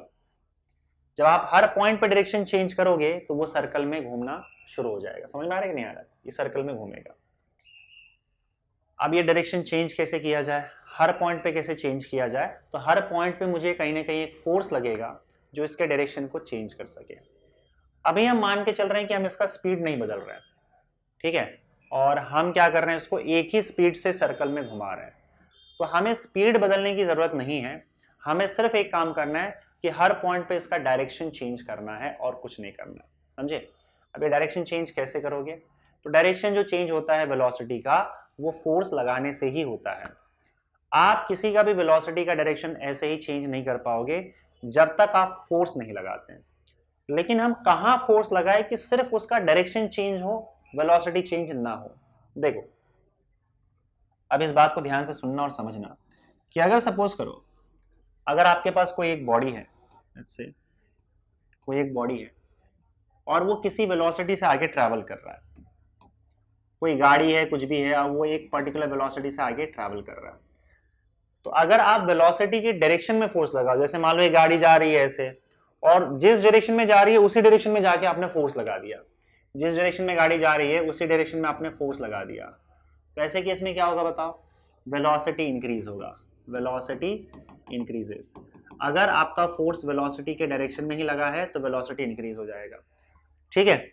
अगर सपोज करो आपने जो फोर्स लगाया है वो वेलोसिटी की ऑपोजिट डायरेक्शन में है, ये आपका बॉडी है और आपने क्या किया, यहाँ पे ये बेचारा यहाँ पे जा रहा था, लेकिन आप यहाँ से सामने से आए, ये बॉडी ऐसे जा रही है और आप सामने से आए और आपने उल्टे डायरेक्शन में फोर्स लगा दिया। तो अगर आप उल्टे डायरेक्शन में फोर्स लगाते हो तो आपको पता है कि वेलोसिटी डिक्रीज हो जाएगा, वेलोसिटी डिक्रीजेस। लेकिन मुझे एक बात बताओ कि अगर आप वेलोसिटी के परपेंडिकुलर फोर्स लगाते हो तब क्या हाल होगा? मान लो जैसे बॉडी है वो यहाँ पे जा रही थी एक पर्टिकुलर वेलोसिटी के साथ, यहाँ पे जा रही है, अगर आपने परपेंडिकुलर डायरेक्शन में फोर्स लगाया तब क्या होगा? मतलब आपने इसको पकड़ के ऐसे खींच लिया परपेंडिकुलर डायरेक्शन में, फोर्स वेलोसिटी के परपेंडिकुलर लगाया, तब क्या होगा? तब ना तो वेलोसिटी इंक्रीज होगा ना ही वेलोसिटी डिक्रीज होगा, only direction changes, only direction changes. और तब यहां पे सिर्फ और सिर्फ इसका डायरेक्शन चेंज होगा, ये यहां जा रहा था तो यहां चला जाएगा और कुछ नहीं होगा। अगर 5 मीटर पर सेकेंड का स्पीड यहां पे था तो 5 मीटर पर सेकेंड का स्पीड यहां पे भी होगा, वेलोसिटी का वैल्यू चेंज नहीं होगा, बस सिर्फ डायरेक्शन चेंज होगा। समझ गए कि नहीं समझ गए? बस यही चीज आपको यूज करना है यहाँ पे, एक सेकेंड ना, सॉरी, बस यही चीज आपको यहाँ पे यूज करना है सर्कुलर मोशन के लिए, और आप यहाँ पे सर्कुलर मोशन करवा सकते हो। आपको अगर वेलोसिटी का डायरेक्शन चेंज करना है तो आपको उसके ऊपर एक परपेंडिकुलर फोर्स लगाना पड़ेगा, तो डायरेक्शन चेंज होगा, और हम यहाँ पे सिर्फ डायरेक्शन चेंज कर रहे हैं। अब हमें पता है सर्कल में घुमाने के लिए इस पर हमको क्या करना पड़ेगा? डायरेक्शन चेंज करने के लिए जो वेलोसिटी है, वेलोसिटी के परपेंडिकुलर फोर्स लगाना पड़ेगा, और ये फोर्स मुझे हर पॉइंट पे लगाना पड़ेगा क्योंकि मुझे हर पॉइंट पे वेलोसिटी का डायरेक्शन चेंज करना है। तो बताओ, मुझे अगर सर्कुलर मोशन में किसी को घुमाना है तो मैं कैसे घुमाऊंगा? चलो आगे देखते हैं। आपको क्या करना है, ये रहा आपकी बॉडी, इसको सर्कल में घुमाना है।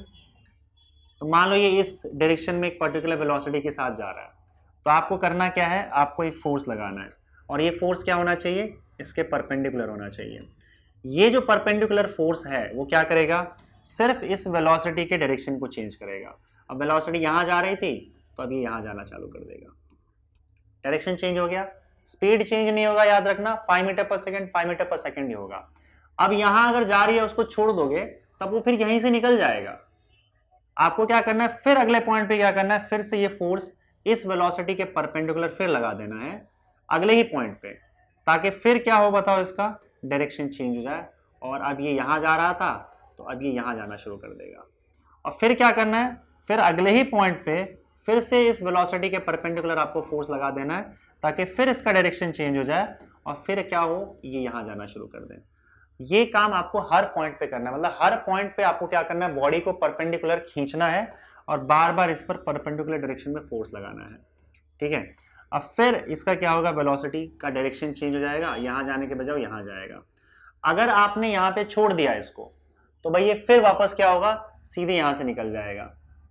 बार बार आपको उसको खींचना पड़ेगा, और जब खींचते चले जाओगे हर पॉइंट पे तो धीरे धीरे धीरे धीरे ये सर्कल में घूमना शुरू हो जाएगा। आपको हर पॉइंट पे एक ऐसा फोर्स चाहिए जो वेलोसिटी के परपेंडिकुलर डायरेक्शन में लगे और बार बार उसे खींचे, उसका डायरेक्शन चेंज करे और उसे सर्कल में घुमाए।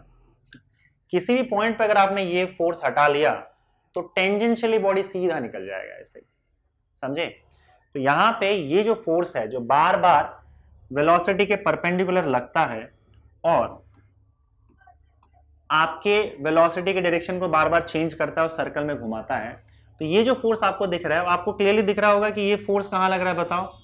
वेलोसिटी के परपेंडिकुलर लग रहा है और सेंटर की ओर लग रहा है, और ये आपको हर पॉइंट पे चाहिए। जिस पॉइंट से भी हटाया आपने, बॉडी सीधे निकल जाएगा आगे। तो ये जो फोर्स आपको दिख रहा है, इस फोर्स के बिना सर्कुलर मोशन पॉसिबल नहीं है, ऑब्वियस ही बात है। क्योंकि सर्कुलर मोशन परफॉर्म करना है तो वेलोसिटी का डायरेक्शन बार बार चेंज करना होगा और ये फोर्स आपको लगाना होगा।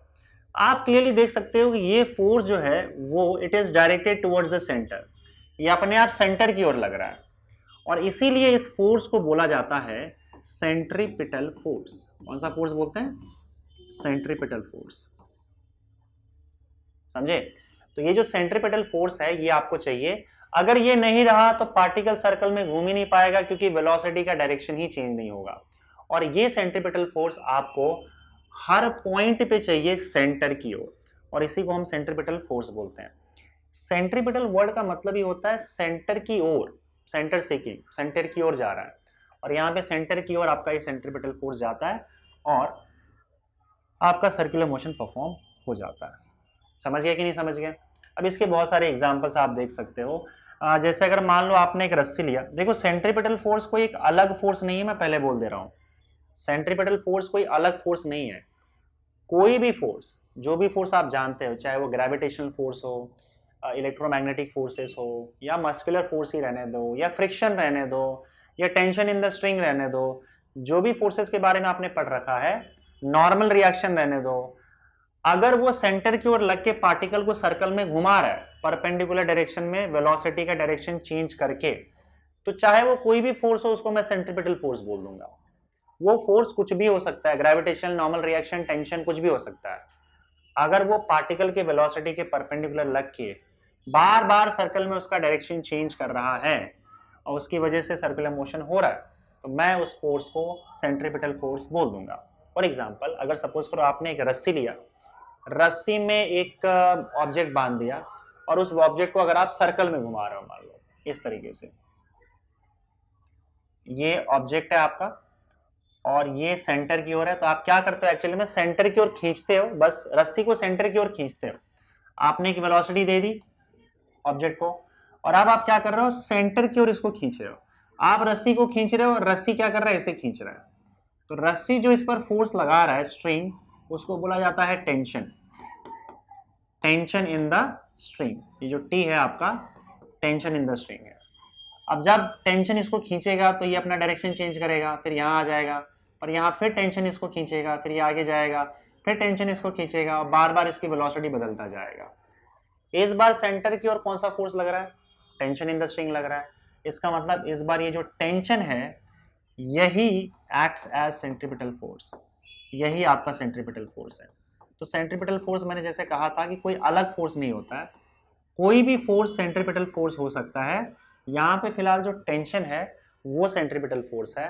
वो सेंट्रीपिटल फोर्स का काम करके बॉडी के वेलोसिटी को बार बार चेंज कर रहा है और उसे सर्कल में घुमा रहा है। बोलो समझ में आया कि नहीं बात। और कुछ एग्जाम्पल आप दे सकते हो।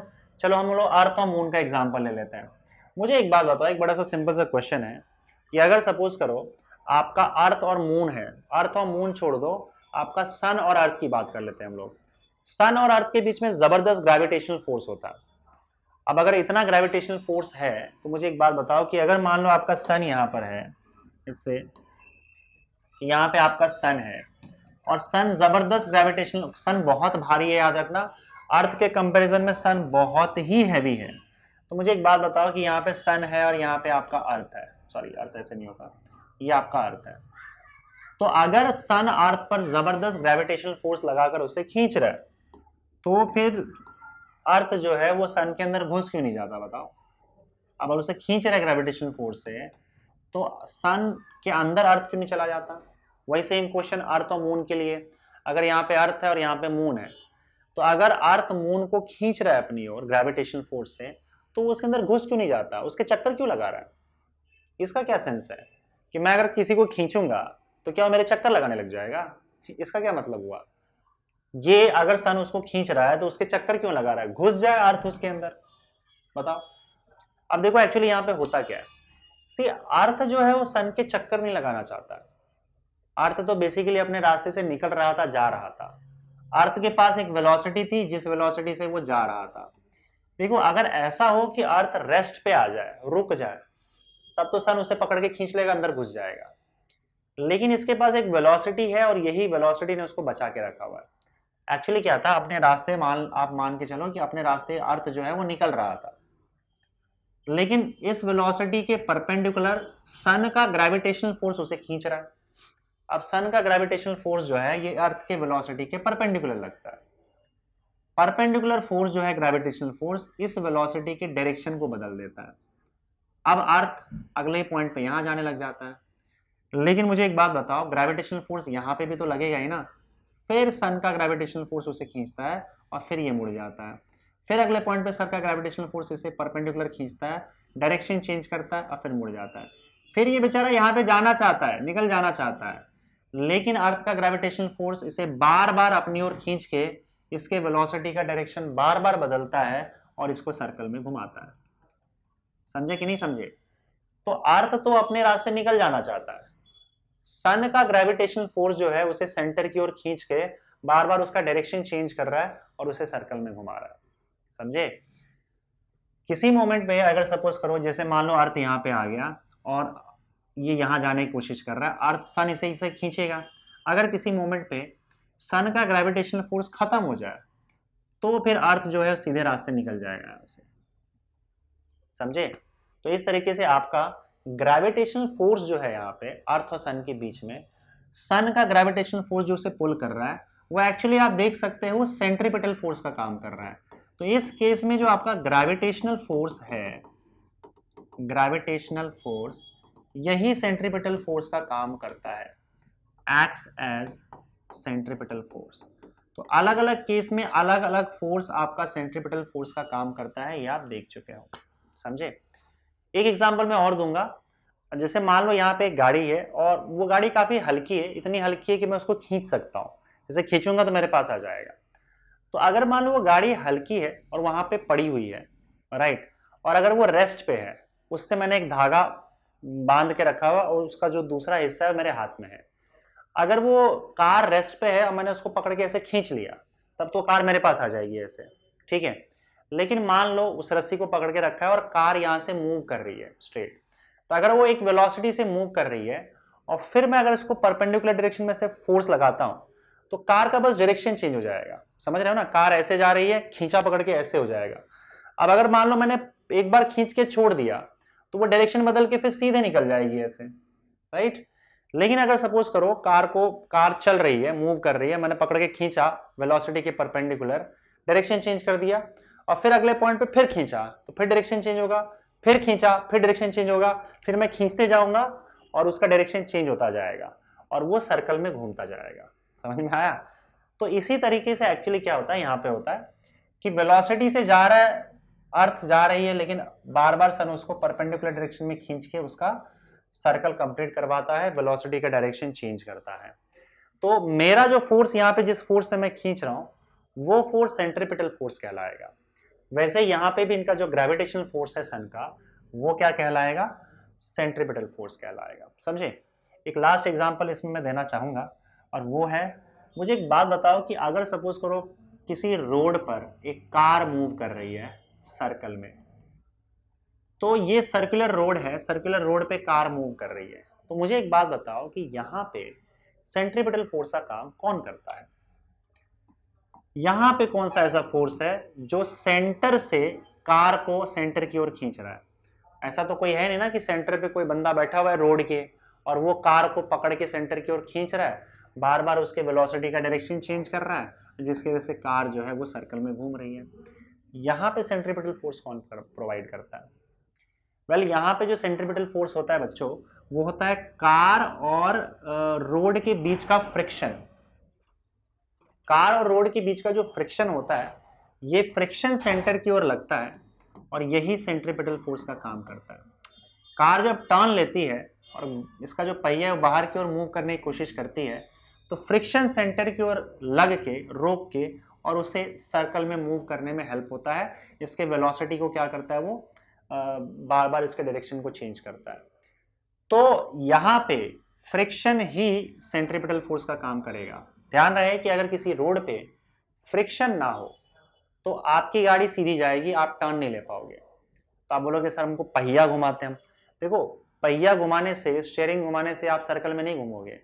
मान लो आप सपोज करो ऐसे जा रहे हो, फ्रिक्शन बिल्कुल नहीं है, फ्रिक्शन बिल्कुल नहीं है और आपने पहिया घुमा दिया, तो आपकी बॉडी ऐसे जाएगी और पहिया घूमेगा, कार घूमेगा तो भी वो स्ट्रेट ही जाएगी घूमते हुए। फ्रिक्शन जब तक नहीं होगा तब तक सर्कल में टर्न नहीं ले पाएगा वो।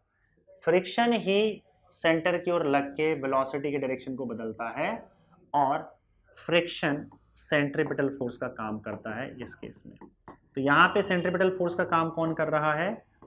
फ्रिक्शन कर रहा है। समझ गए? रोड पे जब कार चलती है, कोई भी व्हीकल चलता है, और अगर वो व्हीकल सर्कल में घूम रहा है, तो व्हीकल के टायर और रोड के बीच का जो फ्रिक्शन होता है वो सेंट्रीपिटल फोर्स का काम करके उसे सर्कल में घुमाता है। अगर फ्रिक्शन नहीं हुआ तो रोड पे टर्न लेना पॉसिबल नहीं है। समझ गए? तो आई होप आपको सेंट्रीपिटल फोर्स का सारा आइडिया आ गया होगा। कहाँ कहाँ ये सेंट्रीपिटल फोर्स आपको दिखेंगे ये भी मैंने आपको बता दिया। अब यहाँ पे देखो, मैं बात करूंगा कि सेंट्रीपिटल फोर्स का फॉर्मूला क्या होता है। तो सेंट्रीपिटल फोर्स के केस में बच्चों 3 फॉर्मूले होते हैं। तो ये 3 फॉर्मूले हमने डिराइव किया था लास्ट ईयर, लेकिन यहाँ पे मैं आपको डायरेक्टली बता देता हूँ और आपको डायरेक्टली उसका फॉर्मूला ही याद करना है। So will talk about centripetal force, और सेंट्रीपिटल फोर्स के अलग अलग फॉर्मूला देखेंगे हम लोग। सेंट्रीपिटल फोर्स, इसको F से रिप्रेजेंट करेंगे, FC से, सेंट्रीपिटल फोर्स को। तो मान लो ये सर्कल है आपका, सर्कल सर्कल सर्कल कहाँ मिलेगा? एक सेकेंड आप, ये रहा आपका सर्कल और ये है आपका सर्कल। मान लो इस सर्कल में आपका बॉडी मूव कर रहा है, राइट? तो इस सर्कल में अब देखो, अगर कोई बॉडी घूम रहा है, जैसे मान लो ये आपका सेंटर है और ये आपका बॉडी है या पार्टिकल है, तो पार्टिकल की एक वेलोसिटी होगी, टेंजेंशियल वेलोसिटी होगी, जिसे हम टेंजेंशियल वेलोसिटी कहते हैं, और ये आपका रेडियस वेक्टर है, ये भी आप जानते हो। तो हमें पता है कि रेडियस के अलोंग सेंट्रीपिटल फोर्स लगता है। सेंट्रीपिटल फोर्स का जो डेफिनेशन दिया जाता है वो ये दिया जाता है, it is a force which is in a circular motion, it is a force in a circular motion which is directed towards the centre and it is along the radius. Radius के along आपका centripetal force जो है वो कहाँ लगेगा? Centre की ओर लगेगा और वेलोसिटी के परपेंडिकुलर लगेगा। ये आपका सेंट्रीपिटल फोर्स हो गया, ठीक है। अब सेंट्रीपिटल फोर्स के 3 फॉर्मूले हैं, वो 3 फॉर्मूले में लिख रहा हूँ। 3 फॉर्मूला पहले स्केलर के फॉर्म में लिखता हूँ, फिर मैं उसको वेक्टर के फॉर्म में लिखूंगा। सेंट्रीपिटल फोर्स का फॉर्मूला होता है, एक तो mv²/r। m पार्टिकल का मास है, v उसकी वेलोसिटी है, टेंजेंशियल वेलोसिटी जो भी इसके पास है, और r जो है उस सर्कल का रेडियस है जिस सर्कल में घूम रहा है। दूसरा फॉर्मूला होता है, देखो एक रिलेशन और आप याद रखोगे सर्कुलर मोशन के लिए, for circular motion you must remember this relation, for circular motion. इसका डेरिवेशन आपको है नहीं, कई सारे टीचर्स बता देते हैं कि ये डेरिवेशन बड़ा इंपॉर्टेंट है, जबकि डेरिवेशन पुराने सिलेबस में था। नए सिलेबस के अकॉर्डिंग ये डेरिवेशन आपको 11th में डाल दिया गया है, तो वो 2 मार्क्स का डेरिवेशन बहुत बार रिपीट हुआ है पूरा, मतलब प्रीवियस ईयर्स के क्वेश्चंस में देखोगे तो। लेकिन भाई सिलेबस से हटा दिया गया, 11th में डाल दिया गया, तो आपको बोर्ड में क्यों पूछेगा वो? तो v = r ओमेगा, ये रिलेशन होता है आपका सर्कुलर मोशन, बड़ा इंपॉर्टेंट रिलेशन, आपको याद में रखना है। वेक्टर फॉर्म में ये v = ओमेगा क्रॉस r होता है, क्रॉस प्रोडक्ट होता है, और स्केलर फॉर्म में ये रिलेशन होता है आपका v = r omega. Now see v जो है आपका, v है आपका वेलोसिटी, r सर्कल का रेडियस, और ओमेगा आपको पता ही है, ओमेगा इज एंगुलर वेलोसिटी। तो एंगुलर वेलोसिटी और लीनियर वेलोसिटी, इसको लीनियर वेलोसिटी बोलते हैं, या तो लीनियर वेलोसिटी बोल लो या फिर टेंजेंशियल वेलोसिटी बोल लो। तो ये टेंजेंशियल या लीनियर वेलोसिटी और एंगुलर वेलोसिटी के बीच में ये रिलेशन है v = r ओमेगा। तो अगर आप ये रिलेशन यूज करते हो, v की जगह पे r ओमेगा डाल दोगे तो आपको m omega square into R मिल जाएगा, दूसरा फॉर्मूला। और तीसरा आपको एक और मिल जाएगा m into omega into v. तो अगर आप एक ही याद करोगे और ये फॉर्मूला आपको पता है v is equal to r omega, तो ये वैल्यू डालोगे तो आपको बाकी दोनों फॉर्मूला मिल जाएगा। ये सेंट्रीपिटल फोर्स के फॉर्मूले हो गए स्केलर फॉर्म में। सॉरी, अगर आपको इसी को वेक्टर के फॉर्म में लिखना है तो देखो कैसे लिखोगे, centripetal force is equal to m we square upon r. पहले तो मैग्नीट्यूड लिख दिया। अब डायरेक्शन के लिए हम क्या करते हैं, यूनिट वेक्टर बताते हैं। तो आप देखोगे कि सेंट्रीपिटल फोर्स जो है वो रेडियस वेक्टर के ऑपोजिट डायरेक्शन में है। तो अगर मैं रेडियस वेक्टर के डायरेक्शन में ही एक यूनिट वेक्टर डिफाइन कर दूं आर कैप, ठीक है, यहां पे लिख देता हूं मैं आर कैप क्या है, r cap is nothing but unit vector in the direction of r, in the direction of r. R के डायरेक्शन में हमने एक यूनिट वेक्टर डिफाइन कर दिया। अगर यूनिट वेक्टर से आप इसको मल्टीप्लाई करोगे तो इसका मैग्नीट्यूड तो चेंज होगा नहीं, क्योंकि यूनिट वेक्टर का मैग्नीट्यूड 1 होता है। लेकिन अगर मैं यहाँ पे आर कैप लगा दे रहा हूं तो मैं कहना चाहता हूं कि आपका जो फोर्स है वो आर कैप के डायरेक्शन में है। लेकिन मुझे बताओ क्या फोर्स आपका आर कैप के डायरेक्शन में है, ऑपोजिट डायरेक्शन में है? तो आप यहाँ पे माइनस लिख दो। माइनस से पता चलता है कि जिस डायरेक्शन में आर कैप है उसके ऑपोजिट डायरेक्शन में आपका फोर्स है। कौन सा फोर्स? Centripetal force. इस हिसाब से जाओगे तो आपको यहाँ पे आर कैप लिखने की जरूरत नहीं है। आप सीधा क्या कर सकते हो, m omega square minus m omega square r vector लिख दो, क्योंकि इसका आर वेक्टर यहाँ पे दिख रहा है ना आर, उसको वेक्टर बना दो। तो आर वेक्टर जिस डायरेक्शन में है उसके ऑपोजिट डायरेक्शन में सेंट्रीपिटल फोर्स है, तो आपने माइनस लिख दिया। हाँ, हालांकि इसको आप ऐसे भी लिख सकते हो minus m omega square are, और यहाँ पे भी आर कैप लिख सकते हो। बस आर कैप लगा देना है सब में और माइनस लगा देना है। पर आर इंटू आर कैप जो होता है, आर इंटू आर कैप, वही आपका आर वेक्टर हो जाता है। आर वेक्टर मतलब उसका मैग्नीट्यूड और मल्टीप्लाइड बाय यूनिट वेक्टर, तो इसलिए r into r cap r vector हो गया। दोनों में कैसे भी लिखोगे फर्क नहीं पड़ता है। और तीसरा जो होता है उसमें फिर से आप क्या करो, minus m into omega into v लिखो और आर कैप लगा दो। माइनस आर कैप हम लोग इसलिए लगा रहे हैं क्योंकि आर कैप के ऑपोजिट डायरेक्शन में आपका सेंट्रीपिटल फोर्स है। तो ये हो गया सेंट्रीपिटल फोर्स का फॉर्मूला। 3 फॉर्मूले आपको याद रखने हैं, m we square upon r. Vector form उतना याद नहीं भी होता है तो भी कोई दिक्कत नहीं है, हो सकता है आपको सीटी में पूछ लिया जाए या फिर किसी एमसीक्यू में पूछ लिया जाए। बाकी स्केलर फॉर्म में आपको कई बार यूज हो सकता है, M we square upon R, M omega square are और M into omega into V. एक याद करो, बाकी इस फॉर्मूले से बाकी दोनों आ जाएगा, v is equal to r omega. समझ गए? तो भाई ये तो बात हो गई आपके सेंट्रीपिटल फोर्स की। एक बात ध्यान रखना बच्चों कि सेंट्रीपिटल फोर्स जो है वो सिर्फ वेलोसिटी का डायरेक्शन चेंज कर सकता है, उसका मैग्नीट्यूड चेंज नहीं कर सकता, क्योंकि वेलोसिटी की डायरेक्शन ना तो ऑपोजिट डायरेक्शन में लग रहा है सेंट्रीपिटल फोर्स, ना ही उसके डायरेक्शन में वो उसके परपेंडिकुलर लग रहा है। तो ये बात नोट करने वाली है जो मैं यहाँ पे लिख रहा हूं कि centripetal force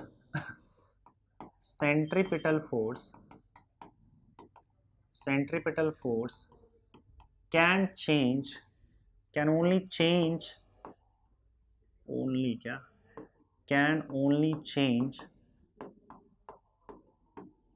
the direction of velocity,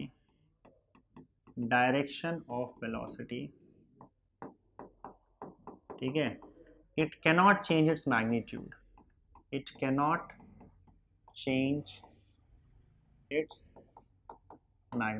ये बड़ा इंपॉर्टेंट चीज है कि सेंट्रीपिटल फोर्स सिर्फ आपका डायरेक्शन चेंज कर सकता है वेलोसिटी का, क्योंकि उसके परपेंडिकुलर लगता है, उसके वेलोसिटी के मैग्नीट्यूड को चेंज नहीं कर सकता। समझ गए? ठीक है, आगे बढ़ते हैं। अब देखो इसमें एक और चीज मैं आपको बता दूं कि अगर मान लो आपका बॉडी सर्कुलर मोशन परफॉर्म कर रहा है, तो पहली चीज तो ये कि भाई इसमें क्या होगा बताओ आपका। अच्छा, इसमें मैं एक चीज और बात करता हूं कि हम यहाँ पे एक्सेलरेशन की बात कर लेते हैं। देखो जब भी कहीं फोर्स लगता है तो याद रखना वहां पे एक्सेलरेशन भी होगा। फोर्स के डायरेक्शन में ही हमेशा एक्सेलरेशन होता है, और फॉर्मूला भी आप सब लोग को पता है कि फोर्स इज इक्वल टू क्या होता है, मास इनटू एक्सेलरेशन। वेक्टर फॉर्म में देखो तो जिस डायरेक्शन में फोर्स लगेगा उस डायरेक्शन में आपका एक्सेलरेशन भी होगा। तो यहाँ पे हम एक स्पेशल फॉर्म ऑफ मोशन की बात करेंगे and that is uniform circular motion, इसको हम शॉर्ट में, काफ़ी फेमस है इसका shortcut UCM, uniform circular motion की बात करेंगे। अब यूनिफॉर्म सर्कुलर मोशन का मतलब क्या होता है? यूनिफॉर्म सर्कुलर मोशन का मतलब होता है कोई भी circular motion, circular motion in which speed is constant, speed is constant। अगर स्पीड चेंज ना हो, किसी भी सर्कुलर मोशन में अगर स्पीड चेंज ना हो तो हम उसे यूनिफॉर्म सर्कुलर मोशन बोलेंगे। अभी तक हमने जो डिस्कस किया वो एक्चुअली में यूनिफॉर्म सर्कुलर मोशन ही था, जहां पे सेंट्रीपिटल फोर्स लग रहा था और वो क्या कर रहा था, बॉडी के वेलोसिटी के डायरेक्शन को सिर्फ चेंज कर रहा था, उसके मैग्नीट्यूड को चेंज नहीं कर रहा था, उसके स्पीड को चेंज नहीं कर रहा था। तो अगर मैं यहाँ पे यूनिफॉर्म सर्कुलर मोशन की बात करूँ तो उसमें सिर्फ एक ही फोर्स लगेगा, ये आप जानते हो, and that force is nothing but, क्या हो गया है, ये रहो आपका मान लो सर्कल है, और ये सर्कल में अगर बॉडी या particle uniform circular motion perform कर रही है तो इसमें एक ही फोर्स लगेगा, and that is centripetal force, centre की ओर सेंट्रीपिटल फोर्स। और सेंट्रीपिटल फोर्स लग रहा है तो देखो, फोर्स लग रहा है तो एक्सेलरेशन भी होगा ही, तो फोर्स लगेगा तो इसी डायरेक्शन में आपका एक्सेलरेशन भी होगा, and that acceleration will be known as centripetal acceleration. समझे? तो यूनिफॉर्म सर्कुलर मोशन में एक ही फोर्स लगता है, there is only centripetal force act, only centripetal force,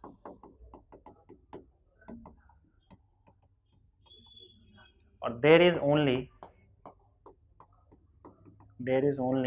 centripetal acceleration. तो इसमें एक ही एक्सेलरेशन होता है, सेंट्रीपिटल एक्सेलरेशन। सेंट्रीपिटल एक्सेलरेशन मतलब जो सेंट्रीपिटल फोर्स एक्सेलरेशन प्रोड्यूस करता है उसी को हम सेंट्रीपिटल एक्सेलरेशन बोलते हैं।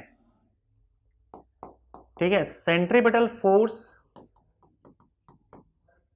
And acceleration are responsible for change in direction, are responsible for change in direction.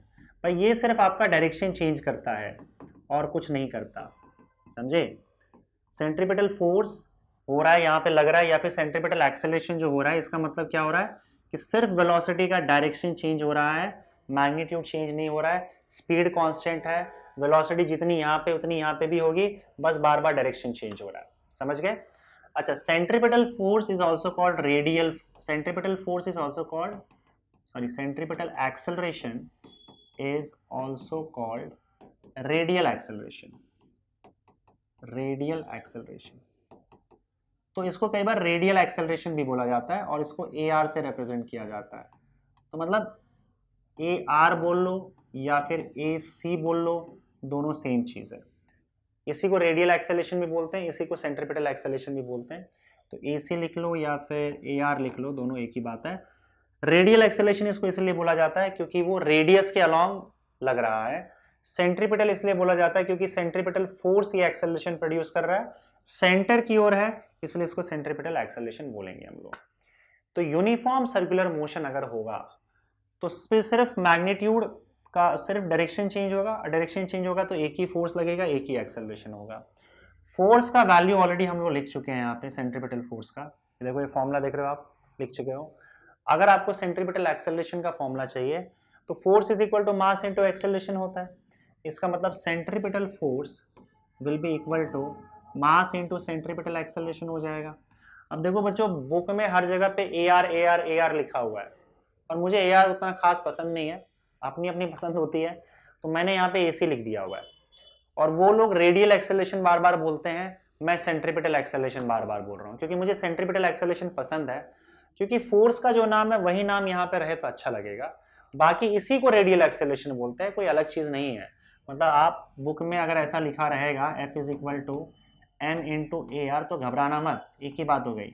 Centripetal acceleration को ही रेडियल एक्सेलरेशन बोला जाता है। तो आप देखोगे सेंट्रीपिटल फोर्स का जो भी फॉर्मूला आएगा उसमें मास को अगर आप हटा दो तो जो बचेगा वो एक्सेलरेशन हो जाएगा। देखो यहाँ पे अगर आप मास को हटा दोगे तो जो बचेगा वो एक्सेलरेशन हो जाएगा। तो अगर मैं सपोज करो यहाँ पे फोर्स का स्केलर फॉर्म में देखूंगा तो मास हटा दो तो बचेगा तो एक्सेलरेशन, मतलब यहाँ पे सेंट्रीपिटल एक्सेलरेशन का एक फॉर्मूला आएगा v square by r, omega square are और ओमेगा इंटू वी। तो सेंट्रीपिटल एक्सेलरेशन का अगर मैं फॉर्मूला देखूँ तो क्या होगा, v square by r, omega square are और ओमेगा इंटू वी।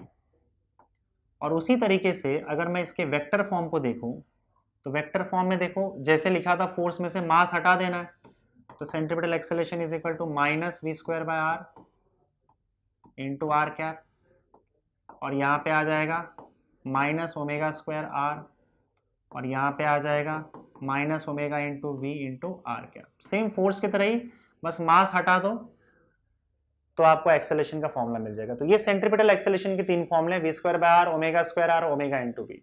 ठीक है। यूनिफॉर्म सर्कुलर मोशन में सिर्फ और सिर्फ एक ही फोर्स लगता है, सेंट्रीपिटल फोर्स, और एक ही एक्सेलरेशन लगता है, सेंट्रीपिटल एक्सेलरेशन, और सिर्फ इसमें डायरेक्शन चेंज होता है, मैग्नीट्यूड कांस्टेंट होता है। इनफैक्ट यूनिफॉर्म सर्कुलर मोशन में एंगुलर वेलोसिटी भी कांस्टेंट होता है। एंगुलर वेलोसिटी देखो, एंगुलर वेलोसिटी भी चेंज नहीं होगा, क्योंकि एंगुलर वेलोसिटी अगर फास्ट हो गया तो भाई स्पीड भी ज्यादा हो जाएगा, वेलोसिटी भी बढ़ जाएगा।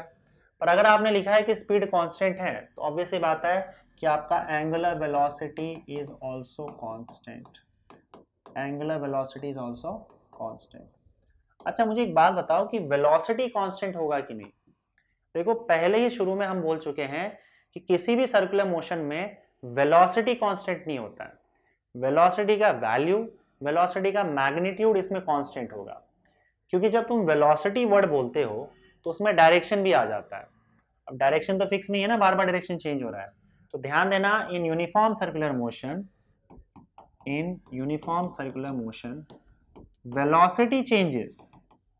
और क्यों चेंज हो रहा है बताओ, बिकॉज डायरेक्शन चेंजेस। क्योंकि डायरेक्शन चेंज हो रहा है इसलिए हम क्या बोलते हैं, वेलोसिटी चेंज हो रहा है। ठीक है, लेकिन वेलोसिटी का मैग्नीट्यूड स्पीड कांस्टेंट होता है, और इसीलिए हम बोलते हैं कि भाई इसके अंदर एक्सेलरेशन हो रहा है, और UCM is an accelerated motion. UCM एक एक्सेलरेटेड मोशन है, समझे। एक्सेलरेशन होता है, एक्सेलरेशन क्यों हो रहा है, क्योंकि वेलोसिटी चेंज हो रहा है। वेलोसिटी क्यों चेंज हो रहा है, डायरेक्शन चेंज हो रहा है, समझे। लेकिन इसमें स्पीड कांस्टेंट होगा आपका। क्लियर है ये चीज। चलिए एक और इंपॉर्टेंट चीज जो यूसीएम के बारे में मैं आपको बताना चाहूंगा वो ये है कि भाई यूनिफॉर्म सर्कुलर मोशन जो है वो एक पीरियोडिक मोशन होता है। UCM is a periodic motion. UCM is a periodic motion. अब ये पीरियोडिक मोशन क्या होता है,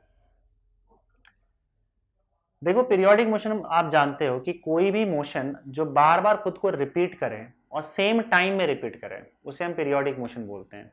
जैसे सन का, अर्थ का सन के अराउंड चक्कर लगाना, सेम मोशन बार बार रिपीट कर रहा है और हर रिपीटिशन का टाइम भी सेम है, दैट इज 365 डेज। अर्थ का अपने एक्सिस पे रोटेट होना ये भी पीरियोडिक मोशन है, क्योंकि सेम मोशन वो बार बार रिपीट कर रहा है और हर रिपीटिशन का टाइम भी सेम है, 24 आवर्स। समझ में आ रहा है कि नहीं आ रहा है। वैसे ही बहुत सारे मोशन है, जैसे घड़ी का जो कांटा होता है वो भी एक ही टाइम में बार बार सेम मोशन रिपीट करता है, तो हम उसे भी क्या कह सकते हैं, पीरियोडिक मोशन। अगर टाइम इंटरवल सेम नहीं है तो वो पीरियोडिक मोशन नहीं होगा। जैसे अगर फैन आपका घूम रहा है कांस्टेंट स्पीड के साथ और अगर आपने जाके फैन बंद कर दिया तो वो फैन स्लो होने लग जाता है। अब उसका मोशन पीरियोडिक मोशन नहीं रहा, क्योंकि अगर वो स्लो हो रहा है तो पहला चक्कर वो जल्दी लगाएगा, अगला चक्कर थोड़ा सा लेट लगाएगा, फिर अगला चक्कर जो है वो और ज्यादा टाइम लेगा लगाने में। तो रिपीटेशन तो हो रहा है यहाँ पे, लेकिन हर रिपीटेशन का क्योंकि टाइम सेम नहीं है तो पीरियोडिक मोशन नहीं कहलाएगा। हाँ, अगर एक ही स्पीड से वो घूम रहा है तब हर चक्कर का टाइम सेम होगा, तब हम बोलेंगे कि वो पीरियोडिक मोशन परफॉर्म करता है, समझे। उसी तरीके से अगर मैं यूसीएम की बात करूं, यूनिफॉर्म सर्कुलर मोशन की बात करूं, तो भाई यूनिफॉर्म सर्कुलर मोशन में हमने पहले बोल रखा है ना कि भाई स्पीड कांस्टेंट होगा। तो अगर स्पीड कांस्टेंट है, अगर स्पीड कांस्टेंट है तो हर चक्कर वो सेम टाइम में लगा रहा है, तो इसका मतलब ये आपका uniform circular motion periodic motion कहलाएगा। सिंपल सी बात है। अगर कोई भी मोशन पीरियोडिक मोशन होता है तो हम दो चीजें उसके लिए डिफाइन करते हैं। एक तो टाइम पीरियड, जिस टाइम में वो खुद को रिपीट कर रहा है, एक रिपीटिशन का टाइम, उसे हम लोग टाइम पीरियड बोलते हैं। और दूसरा होता है उसका फ्रीक्वेंसी। कि एक सेकंड में वो कितनी बार रिपीट कर रहा है खुद को, कितना फास्ट रिपीटिशन हो रहा है, एक सेकंड में खुद को कितनी बार रिपीट कर रहा है वो उसकी फ्रीक्वेंसी कहलाती है। तो मैं यहाँ पे डेफिनेशन, मुझे लगता है शायद मैंने यहाँ पे लिख के दे दिया रहेगा आपको, हैंड रिटन नोट्स जो होगा आपका वो आप एक बार चेक कर लेना। यहाँ पे मैं बस आपको मीनिंग बता दे रहा हूँ। तो पहली चीज़ तो यहाँ पे हम इसके टाइम पीरियड की बात करेंगे, टाइम पीरियड टी, क्योंकि पीरियोडिक मोशन है तो टाइम पीरियड का मतलब क्या होता है, एक रेवोल्यूशन कंप्लीट करने के लिए जितना टाइम लग रहा है उसको हम टाइम पीरियड बोलते हैं। एक रेवोल्यूशन कंप्लीट करने के लिए जितना टाइम लग रहा है उसे हम उसको टाइम पीरियड बोलेंगे। तो टाइम पीरियड का यहाँ पे हम लोग को फॉर्मूला निकालना है। तो मुझे एक बात बताओ, टाइम इज इक्वल टू क्या होता है, time is equal to distance upon speed होता है, डिस्टेंस अपॉन स्पीड। अब मान लो इसका स्पीड जो है वेलोसिटी v है, स्पीड मतलब वेलोसिटी का मैग्नीट्यूड, वेलोसिटी का वैल्यू, और ये r रेडियस का सर्कल है जिसमें ये घूमे जा रहा है। अगर मैं टाइम पीरियड, टाइम मतलब टाइम पीरियड ले लूँ, तो टाइम पीरियड मतलब क्या, पूरा एक चक्कर काटने में जितना टाइम लग रहा है, एक रेवोल्यूशन में जितना टाइम लग रहा है, एक रेवोल्यूशन में जो टाइम लगेगा उसका वो 2 पाई r होगा, दैट इज सर्कमफरेंस।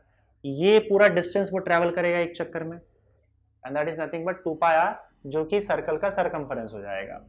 मान लो स्पीड v है इसका, ठीक है, हमने देखा था कि एक relation v is equal to r omega होता है, तो बस ये वैल्यू डाल दो यहाँ पे, तो 2 पाई r, अब v की जगह पे r ओमेगा डालोगे तो r r कैंसल, तो t का वैल्यू हो जाएगा 2 पाई अपॉन ओमेगा। तो ये रिलेशन आपके पास यहाँ पे आ चुका है, t is equal to 2 pi upon omega.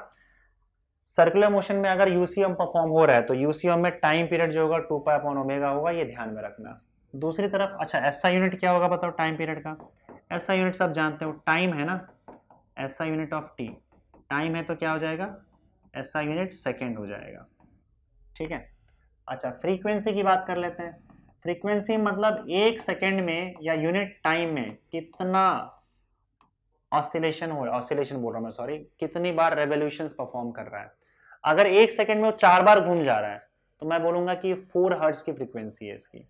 अगर एक सेकंड में वो 3 बार घूम रहा है तो मैं बोलूंगा इसकी फ्रीक्वेंसी 3 हर्ट्ज है। हर्ट्ज फ्रीक्वेंसी का यूनिट होता है, एसआई यूनिट होता है। तो फ्रीक्वेंसी एक्चुअली देखोगे तो टाइम पीरियड का रेसिप्रोकल होता है। देखो एक सिंपल सी बात है कि अगर मान लो एक रेवोल्यूशन वो 2 सेकंड में परफॉर्म कर रहा है, एक रेवोल्यूशन 2 सेकंड में परफॉर्म कर रहा है, तो मुझे एक बात बताओ कि एक सेकंड में क्या करेगा वो, एक सेकंड में आधा ही रेवोल्यूशन परफॉर्म कर पाएगा। अगर एक पूरा रेवोल्यूशन कंप्लीट करने के लिए 2 सेकंड है, इसका मतलब टाइम पीरियड क्या हो गया उसका, 2 सेकंड हो गया, क्योंकि एक रेवोल्यूशन वो 2 सेकंड लगा रहा है, तो टाइम पीरियड क्या हो गया उसका बताओ, 2 सेकंड हो गया। अब तुम खुद ही देखो ना कि अगर एक रेवोल्यूशन वो 2 सेकंड में कर रहा है तो एक सेकंड में आधा ही रेवोल्यूशन हुआ रहेगा। एक सेकंड में जितना रेवोल्यूशन होता है उसको तुम फ्रीक्वेंसी बोलते हो, इसकी फ्रीक्वेंसी क्या है 1/2। तो साफ साफ दिख रहा है टाइम पीरियड 2 है तो फ्रीक्वेंसी 1/2 हो जाएगा। रेसिप्रोकल होता है टाइम पीरियड का फ्रीक्वेंसी, तो n will be equal to 1/t। ठीक है, चलो अब एक काम करते हैं, इसको हटा देता हूं मैं, ये समझ गया ना। t का वैल्यू डाल दो, t का वैल्यू क्या है 2 पाई अपॉन ओमेगा। तो यहाँ पे अगर आप n का वैल्यू देखोगे तो t का उल्टा है ना, रेसिप्रोकल है, तो ये 2 पाई अपॉन ओमेगा है तो ये ओमेगा अपॉन 2 पाई हो जाएगा। तो एक फॉर्मूला तो आपका ये आ गया, ओमेगा अपॉन 2 पाई n, 2 पाई, सॉरी क्या लिख दिया मैंने, ओमेगा अपॉन 2 पाई, यही होगा ना, यही होगा। ठीक है, तो ओमेगा का वैल्यू क्या हो जाएगा बताओ, omega is equal to 2 pi n। ये भी याद रखना, ये relation omega is equal to 2 pi n होता है, 2 पाई बाई टी होता है, ओमेगा का वैल्यू 2 पाई बाई टी भी होता है। ये भी रिलेशन याद रख सकते हो, क्योंकि n का वैल्यू 1/t डालोगे तो omega is equal to 2 pi by t हो जाएगा। ये रिलेशन यहाँ से भी आ सकता है, omega is equal to 2 pi by t, omega is equal to 2 pi n, और omega n is equal to omega upon 2 pi. आपस में एक ही है, बस घुमा फिरा के रिलेशन दिया हुआ है। तो इसका मतलब ओमेगा टी और फ्रीक्वेंसी ये आपस में रिलेटेड है। अगर आपको एक भी पता चला तो बाकी दो पता चल जाएगा। जैसे आपको n पता है तो n पता है तो ओमेगा पता चल जाएगा, ओमेगा पता है तो टाइम पीरियड पता चल जाएगा। अगर आपको t पता है, t पता है तो ओमेगा पता चल जाएगा, ओमेगा पता है तो n पता चल जाएगा। एक पता है तो बाकी आपको अपने आप पता चल जाएगा। समझ गए? तो ये आपका फ्रीक्वेंसी। अब देखो फ्रीक्वेंसी का एसआई यूनिट क्या होता है, SI unit of frequency, SI unit of frequency is hertz. क्या होता है? हर्ट्ज होता है।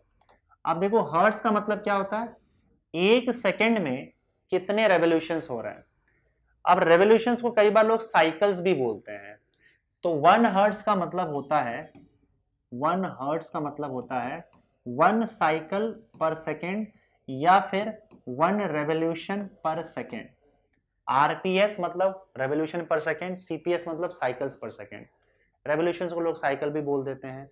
तो 1 हर्ट्ज मतलब 1 हर्ट्ज की फ्रीक्वेंसी कब होगी, जब एक सेकेंड में एक ही बार आपका रेवोल्यूशन होगा। तो हम उसे 1 सीपीएस बोल सकते हैं, 1 आरपीएस बोल सकते हैं, 1 हर्ट्ज बोल सकते हैं। तीनों एक ही चीजें हैं और तीनों के तीनों क्या है बताओ, आपके एसआई यूनिट्स है। समझ गए कि नहीं।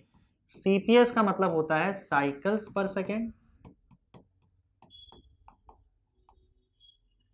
आरपीएस का मतलब होता है रेवोल्यूशंस या फिर रोटेशंस, आप बोल दो रेवोल्यूशंस पर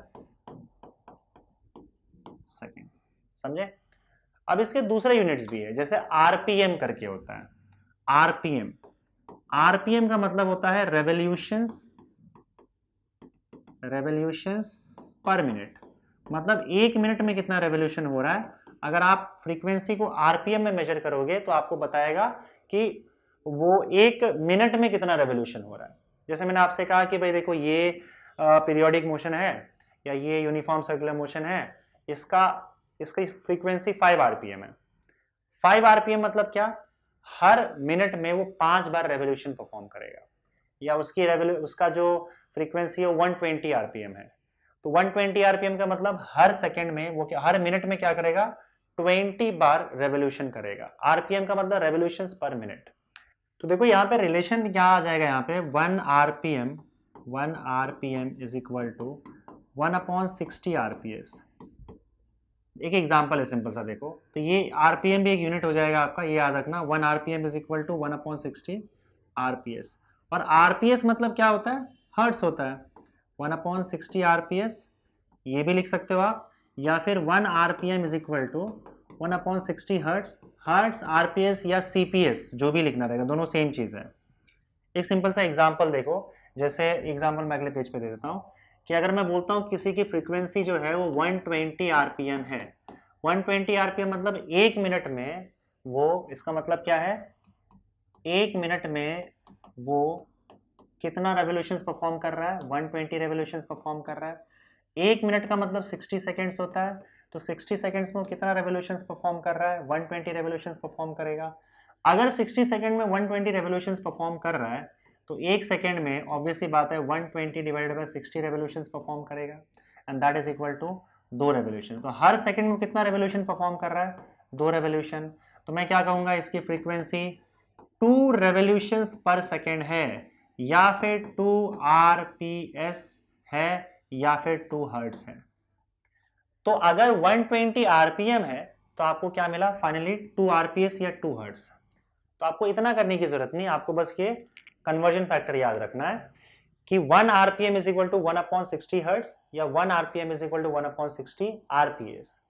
तो अगर सपोज करो आपका कन्वर्जन फैक्टर है, तो मतलब आपको आरपीएम से अगर आरपीएस में जाना है, आरपीएम से आरपीएस या आरपीएम से हर्ट्ज में जाना है, दोनों सेम चीज है आरपीएस और हर्ट्ज, तो आपको बस 60 से डिवाइड करना होगा और कुछ नहीं। ठीक है। तो जैसे अगर मान लो 120 आरपीएम है तो आप उसको 60 से डिवाइड कर दो तो आप आरपीएस में पहुंच जाओगे। बस आ गया 6/2 आरपीएस, और कुछ करना ही नहीं है। तो आपको बस कन्वर्जन फैक्टर याद रखना होगा, दैट्स इट, वेरी सिंपल। ठीक है। So this is all about uniform circular motion. तो हमने यहाँ पे यूनिफॉर्म सर्कुलर मोशन की बात कर ली। यूनिफॉर्म सर्कुलर मोशन एक पीरियोडिक मोशन होता है, उसका टाइम पीरियड, फ्रीक्वेंसी सब देख लिया। और उसके अलावा हमने देखा कि यहाँ पे सिर्फ एक फोर्स लगता है, सेंट्रीपिटल फोर्स, जिसकी वजह से सेंट्रीपिटल एक्सेलरेशन होता है। और ये फोर्स और एक्सेलरेशन जो है सिर्फ इसका डायरेक्शन चेंज करता है, वेलोसिटी का मैग्नीट्यूड चेंज नहीं होता। उसके अलावा यहाँ पे हम बात करेंगे नॉन यूनिफॉर्म सर्कुलर मोशन की, जो कि इस वीडियो का लास्ट पार्ट होगा। फिर हम अगले वीडियो में बाकी के पार्ट्स को डिस्कस करेंगे। So talk about non uniform circular motion. देखो अगर नॉन यूनिफॉर्म सर्कुलर मोशन है तो इसमें स्पीड कांस्टेंट नहीं होगा, सिंपल सी बात है। Speed is not constant, speed constant नहीं है। अगर नॉन यूनिफॉर्म सर्कुलर मोशन है बच्चों, तो नॉन यूनिफॉर्म सर्कुलर मोशन में भी जो आपका सेंट्रीपिटल फोर्स था वो तो रहेगा ही, वो कहीं नहीं जा रहा है। रीजन क्या है? सेंट्रीपिटल फोर्स तो रहने वाला ही है, क्योंकि बार बार वेलोसिटी का डायरेक्शन तो चेंज हो ही रहा है ना। मान लो ये वेलोसिटी है, तो अगर सर्कुलर मोशन हो रहा है तो वेलोसिटी का डायरेक्शन तो हमें चेंज करना ही पड़ेगा बार बार, इसमें कोई ऑप्शन नहीं है। तो सेंट्रीपिटल फोर्स तो लगेगा ही लगेगा, चाहे किसी भी टाइप का सर्कुलर मोशन हो। पर इस केस में स्पीड को भी चेंज करना है, वेलोसिटी के मैग्नीट्यूड को भी चेंज करना है। तो आपको या तो वेलोसिटी के डायरेक्शन में या तो वेलोसिटी के ऑपोजिट डायरेक्शन में भी एक फोर्स लगेगा।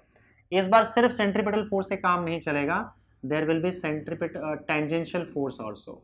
तो सेंट्रीपिटल फोर्स के अलावा इस केस में आपका टेंजेंशियल फोर्स भी होता है, समझे? तो इस बार आपका सिर्फ एक फोर्स नहीं होता है, दो फोर्स होता है। और टोटल अगर मिलाओगे आप तो वेक्टर की, देखो फोर्स एक वेक्टर क्वांटिटी है, तो इन दोनों फोर्स को टोटल आप ऐड करोगे तो आपके पास एक रिजल्टेंट फोर्स F आ जाएगा।